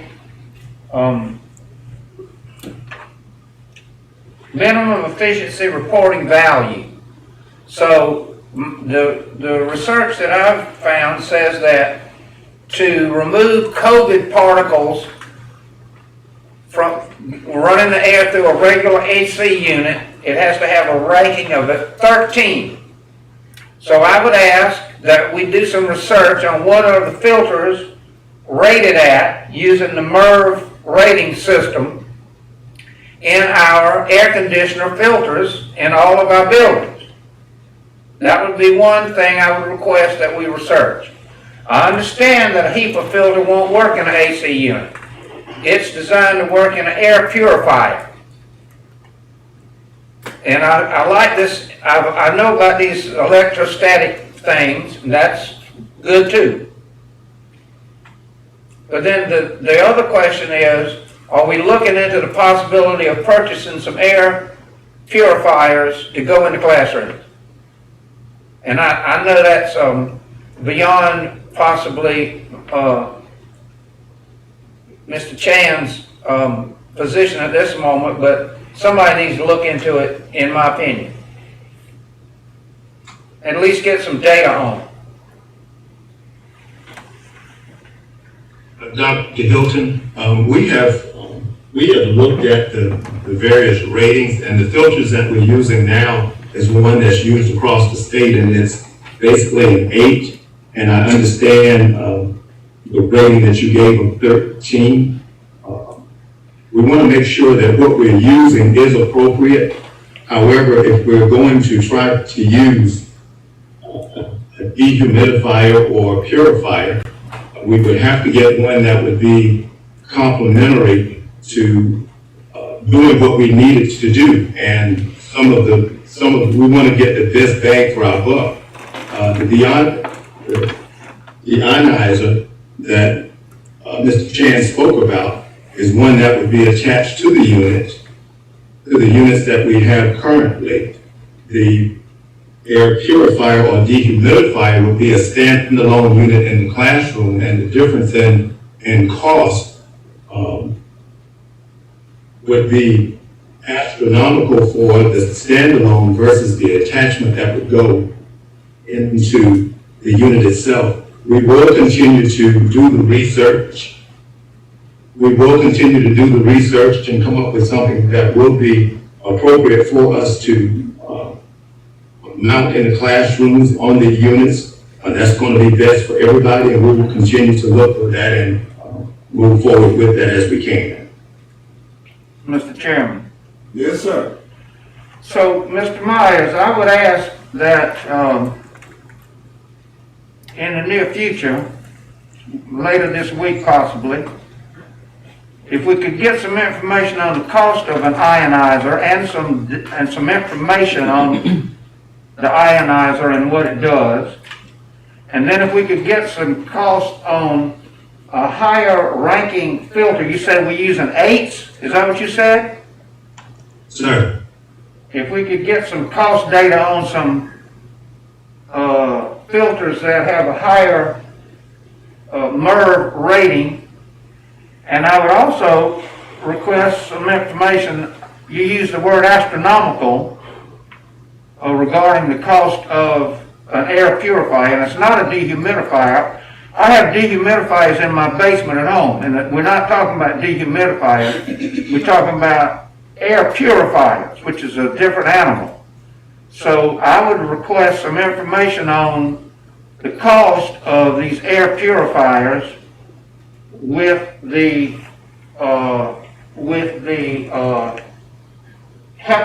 heap of filters in them, just so we can look at some numbers here that would be specific, so we don't have to speculate on what astronomical is, so we'll know exactly what we're talking about. Please, sir. Yes, sir. Thank you. We will do that. Mr. Chairman, this conversation is something that can be forwarded to the facilities committee. You know, we manage, but that's something that they can work on as well. And then bring us back forward as well. Mr. Myers, you remember a meeting or two ago, I asked you about the rating on the filters. At that time, you did not know what they were.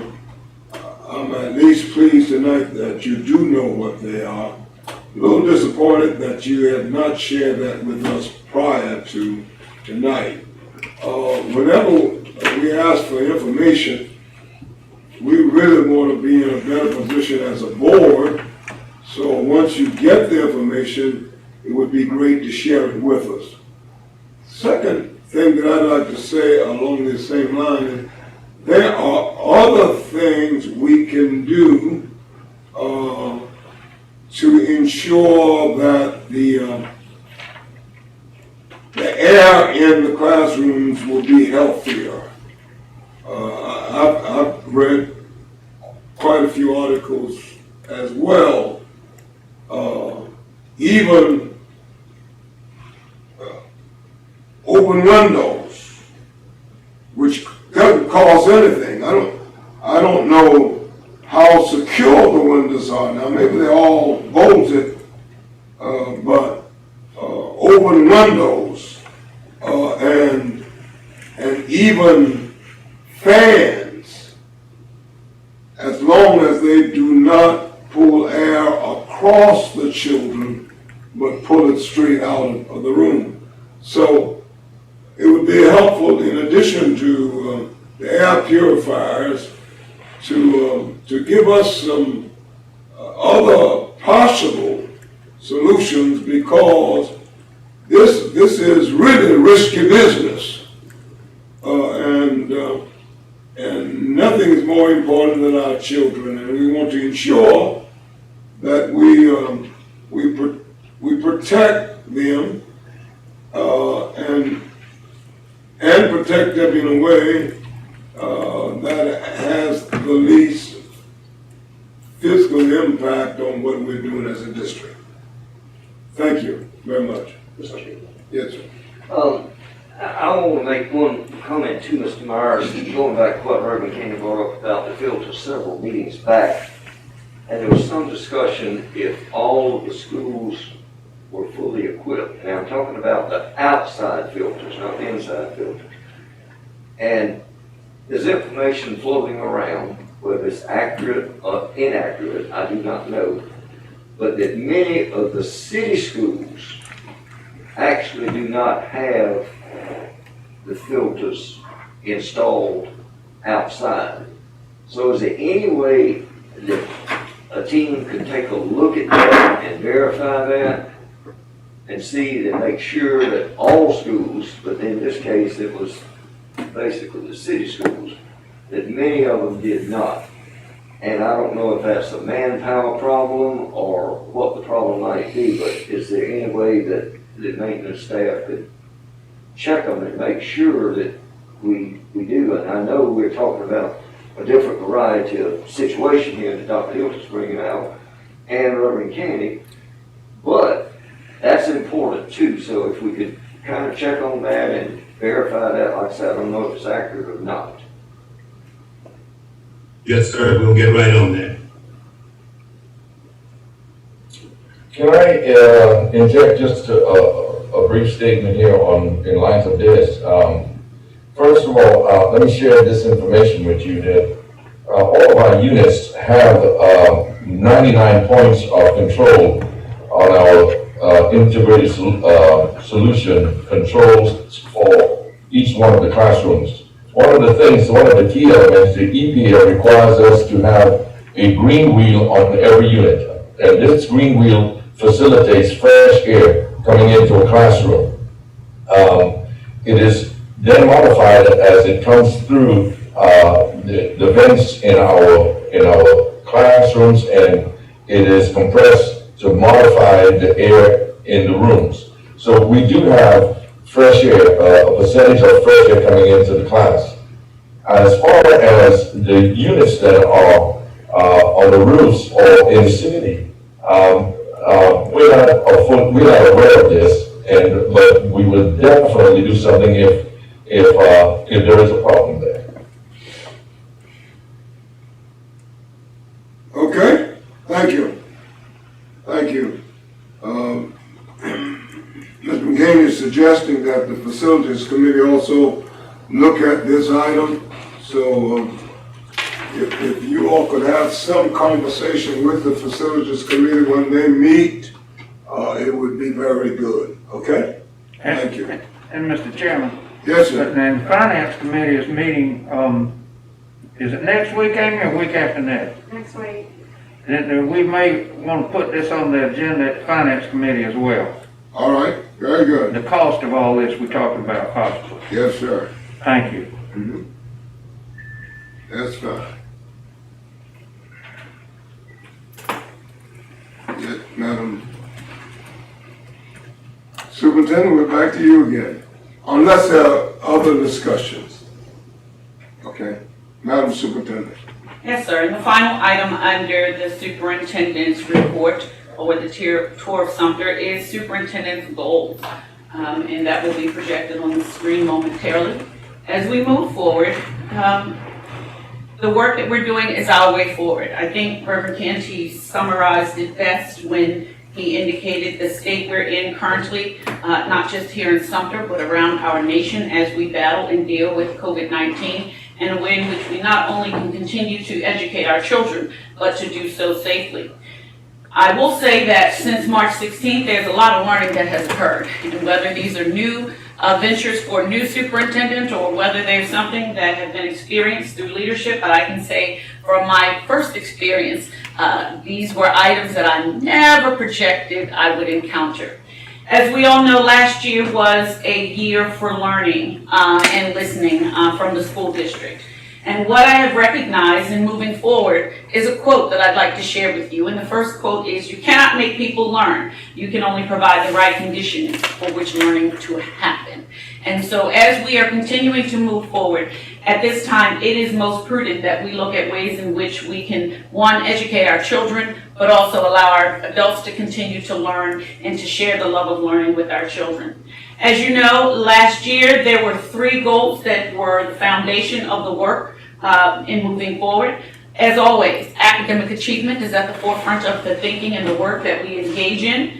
The second was based on observations of school climate and culture, making sure that we are having inviting and welcoming school environments. The third goal last year was a combination of operations and fiscal management, but this year, as you see, it's four goals. Technology and operations stand as one, and fiscal management stands as the 4th goal. As we're looking our way forward, goal number 1 is to foster a learning environment in which every student has the greatest opportunity to achieve academic success, to become college, career, and or military ready. I still stand firm on my belief that as students leave Sumter School District, they have options and it's not failure. They should have the choice as to whether they decide to go into college careers or into the military, because we're preparing them to take on any challenge that they face. And we can say without a doubt that with that, the changes that they've experienced this year have truly prepared them to be resilient. So as we look at the action items that are under the goal number 1 for academic achievement, first and foremost is making sure that we provide our staff, our teachers, our leaders with professional development to move forward. And this is key. As we are providing our staff with the strategies to navigate through these unprecedented times, while also providing our children with high quality, rigorous instruction. To also expand our practices with K through 12, with our students, with our One to Global. This is work that we were engaging in with One to Global, but with the onset of COVID, it kind of pushed us into the place where all of our children, K through 12, have access to devices. One of the things that we are working toward is being certificated as an e-learning district. So if there are days where there's inclement weather, or as we are moving forward, even through COVID, if there comes a time where we have to ever shut down a building as an e-learning district, we would not have to make up those days, but we could engage in instruction with our children as they are home, and our staff is also safe as well. The continued expansion of STEM versus STEAM, or STEM and STEAM. All of our schools are offering STEM opportunities for our children, but it's, again, most beneficial if we continue to focus on those practices that allow our children to think cognitively. And then again, with COVID, the ability to utilize manipulatives is something that we are continuing to look at as we move forward, because instruction as we once knew it won't be the same. When we're talking about the utilization of manipulatives and students working in collaborative groups, that is something that will have to be done in a virtual capacity, or at least with students being 6 feet apart with their face masks on. But I think it's most important that we continue to work on those P21 skills for our students as we're preparing them to be globally competitive. We're also looking at and continuing to move forward with soft skills. We can say that with us communicating through a virtual capacity, one of the things that our students are getting either intentionally or unintentionally, is the ability to communicate, either verbally or non-verbally. And that's one of the soft skills that we talk about all the time when our students are going into the workforce and they have to interview or they're interviewing for colleges. It's most important that they have those skills so that they can contribute to the work environment. Goal number 2 is to ensure a school environment for staff, teachers, students, and families that is welcoming, inviting, accessible, safe, and secure. We began the work with making sure that all of our schools have the swipe system on the outside, and we are continuing that work by expanding our camera system to make sure that the cameras are readily available so that our staff on the inside, once we return to that state, that they're able to see who is coming to visit and to capture video footage should we ever need to do so. Again, engaging in professional development. One of the things that we've begun to do is, with COVID, it has exposed some inequities around the nation, but particularly right here. Some inequities that we've never even fathomed. Those unintentional consequences to not having broadband. Those are some of the things that we're continuing to work on. So in order to address it after we see it, is for our staff to have professional development around equity and inclusion. So the work around equity has already begun to take place with our leaders in the district, our executive leaders, just so that we can examine our policies and our practices to make sure that we're up to date. And then again, those unintentional consequences, we are able to navigate around so that it does not impact the development and well-being of our children. This mask, I'm sorry, man, stop and take a drink. You all get thirsty when you have the mask on? I do, I'm sorry. The other components that we've been working on, Dr. Kumis and Ms. Boozer spoke about it earlier, is just actually recruiting and rehiring, or recruiting and retaining quality staff. One of the ways in which we're going to do that is we repurposed a position to return it back to one who is solely dedicated on recruiting, so that that individual will be able to, as Mr. Alston mentioned, get into our colleges to capture those individuals who want to dedicate their lives and their time to children, so that we can get a jump on them per se before other school districts do. So in order to attract and retain, another component that is going to take place this year as one of my goals is to meet with our new hires. And I know that there's been conversation about our new hires and their ability to stay within the school district. I believe it's most important that they have that one-to-one time with me. So on a quarterly basis, I will meet with our new teachers just to hear those successes and those things that we need to improve upon and use those as lessons learned. So as we're recruiting, if it's something that we need to adjust, that we do that so that we can retain the most high-quality educators there are. Our kids deserve it, and so we want to provide them with the very best. The other piece is to expand the health and wellness. It's most important, particularly during the COVID-19, that we are educating our children and our community about the safest way for us to navigate through these complex times. We were able to most recently make a recommendation to the board for a lead nurse, someone who can lead us down the path of ensuring that we are skilled, equipped, and knowledgeable about ways in which we can maintain a well health and wellness of our students and our staff while making those partnerships with our local health professionals. The other piece that's most important is that we increase opportunities to recruit and hire a more diverse workforce district-wide, whether it's looking for specifically males to be in our classroom, because we know that teaching is predominantly a female-dominated profession, but I do believe that our students need to see individuals that look like them. So when we're talking about recruiting, our efforts also need to be that with a focus on diversity. Goal number 3 of our way forward is to manage school operations and resources to promote student academic success and well-being by ensuring appropriate allocation of materials, educational facilities that are aligned with programmatic needs. We just engaged in a conversation about the filters, and so it's most important that not only are we providing students with the instruction that they need, but making sure they can go into a facility when that time comes, that they are not only physically secure and safe, but they're also taking in air that does not contribute to them being exposed to COVID-19. So as we're talking about moving forward, making sure that we develop plans to safely reopen schools in compliance with CDC guidelines. Our reopening team met just this past Friday because I do believe that as we are making plans and developing plans, it is not something that should be done in isolation. It has to take into consideration the expertise of those that work in the district and those who work outside of the district, particularly in our business community as well as our parents. We're also looking at the ways in which we can expand the technology integration as we are fully one-to-one from kindergarten to 12, but we always have to go back to that professional development piece that's in goal number 1 to ensure that our staff has the skills that he or she needs in order to deliver quality instruction. And one of the things that we've been able to begin already is making sure that we house our professional development so that a teacher can continue to look at videos from the programs that we've displayed and using them at their leisure and not just during their instructional time during the school day. And again, the continued manner in which we address our students who have difficulties with being in a regular setting when we return back to that. The Sumter Academy and Support Intervention is a project of ours just to make sure that once a child is removed from their regular setting, that they do not, we minimize the times when they return to school and have to return back for additional support.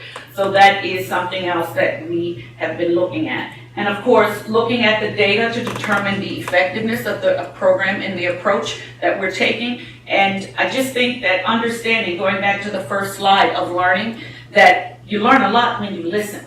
And so when individuals call to share with us concerns they may see while we're one-to-one. All right, upon consensus, we'll come out of executive session.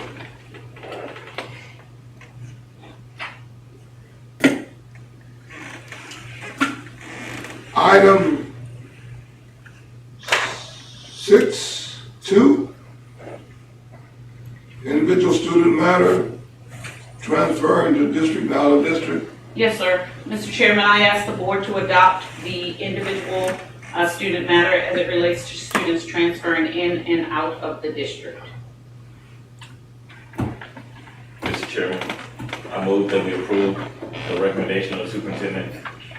Motion to approve upon the recommendation of the superintendent that student transfers into district and out of district. Second. Motion and second that we approve the superintendent's recommendation on the 6.2 individual student matter, transfer into district and out of district. We'll vote. Is yours yes? Mm-hmm. Is yours a yes vote? You don't have Is yours yes? Oh yeah. Are we gonna vote on the screen? Everybody did, but you. I have already done it. I did it. Huh? You did it already? Yes, sir. And I was doing it? Yes. I'm off of that one. So what? Yeah, I'm off of that one.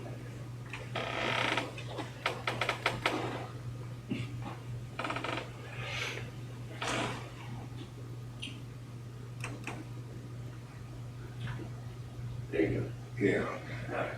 All right. That was unanimous. What was the response? It was unanimous. All right, the vote was unanimous. Thank you. All right. 6.3. Mr. Chairman, I move to approve the proposed property contractual matter. Second, sir. Motion is second that 6.3 proposed property contractual matter would be approved. You may vote your conviction.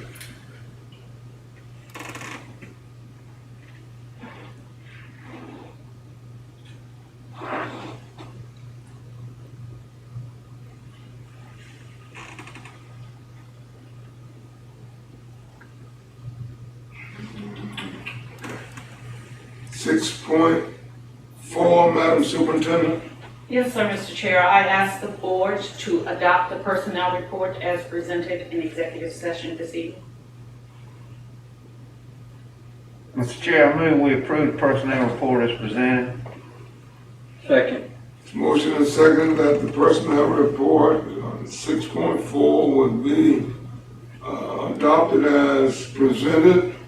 I'm sorry, who's the second? Was that, Hilton made the motion. who did the I second? seconded it. Thank you. You will vote your conviction.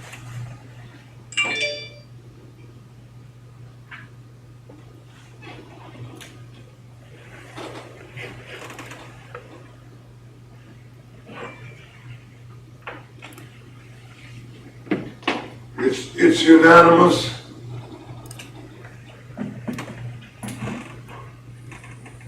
.5. Mr. Chairman, I'd like to make the motion that this board allow Trustee Brian Austin to represent us and delegate a second.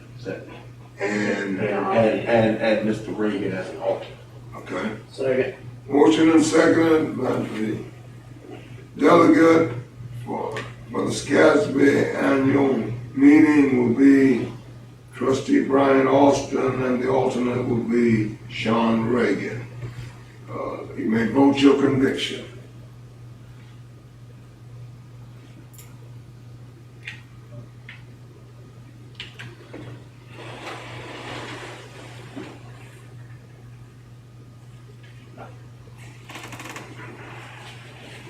.6.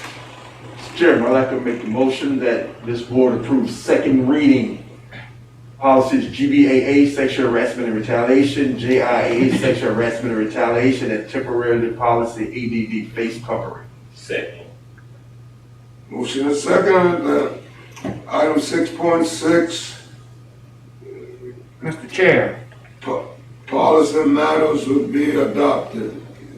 Is there a question? I had a question about the face covering. There was a statement in there that said may or will be required.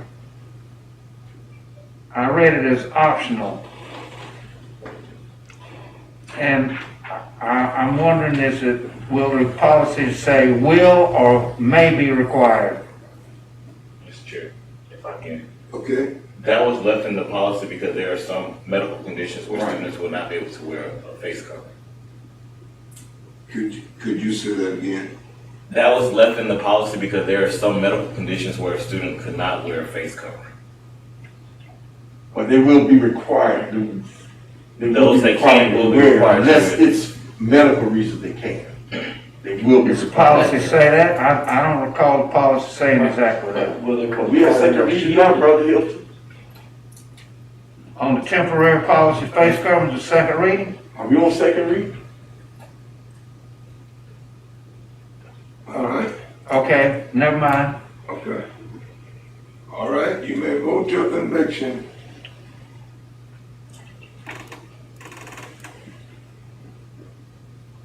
Did y'all want to take a look at it and change or no? Did you want to take a look at the policy before the vote is, before we do the final vote? Sorry, second reading. It should be supposed to be at before second reading. Well, this was the time during the discussion part that possibly could be. We brought it up, I give them that, it will be required. Go ahead and take a vote. It will be required. Yeah, we'll go this over. Well, it says may. You said will and may. All right, it's a unanimous vote. It passed. 6.7. Mr. Chairman, I make a motion to approve the superintendent's district goals and objectives for the 2020-2021 school year. Second. You've heard the motion in the second. 6.7 on superintendent's district goals and objectives for the 2020-2021 school year. Please vote your conviction. That's a tongue twister.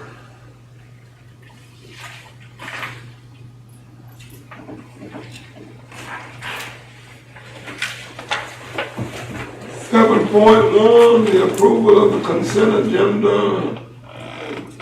Meeting minutes for August 3rd, August 10th, August 24th work session.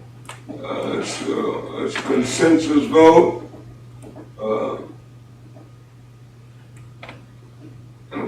Are there any objections? It carries. Thank you.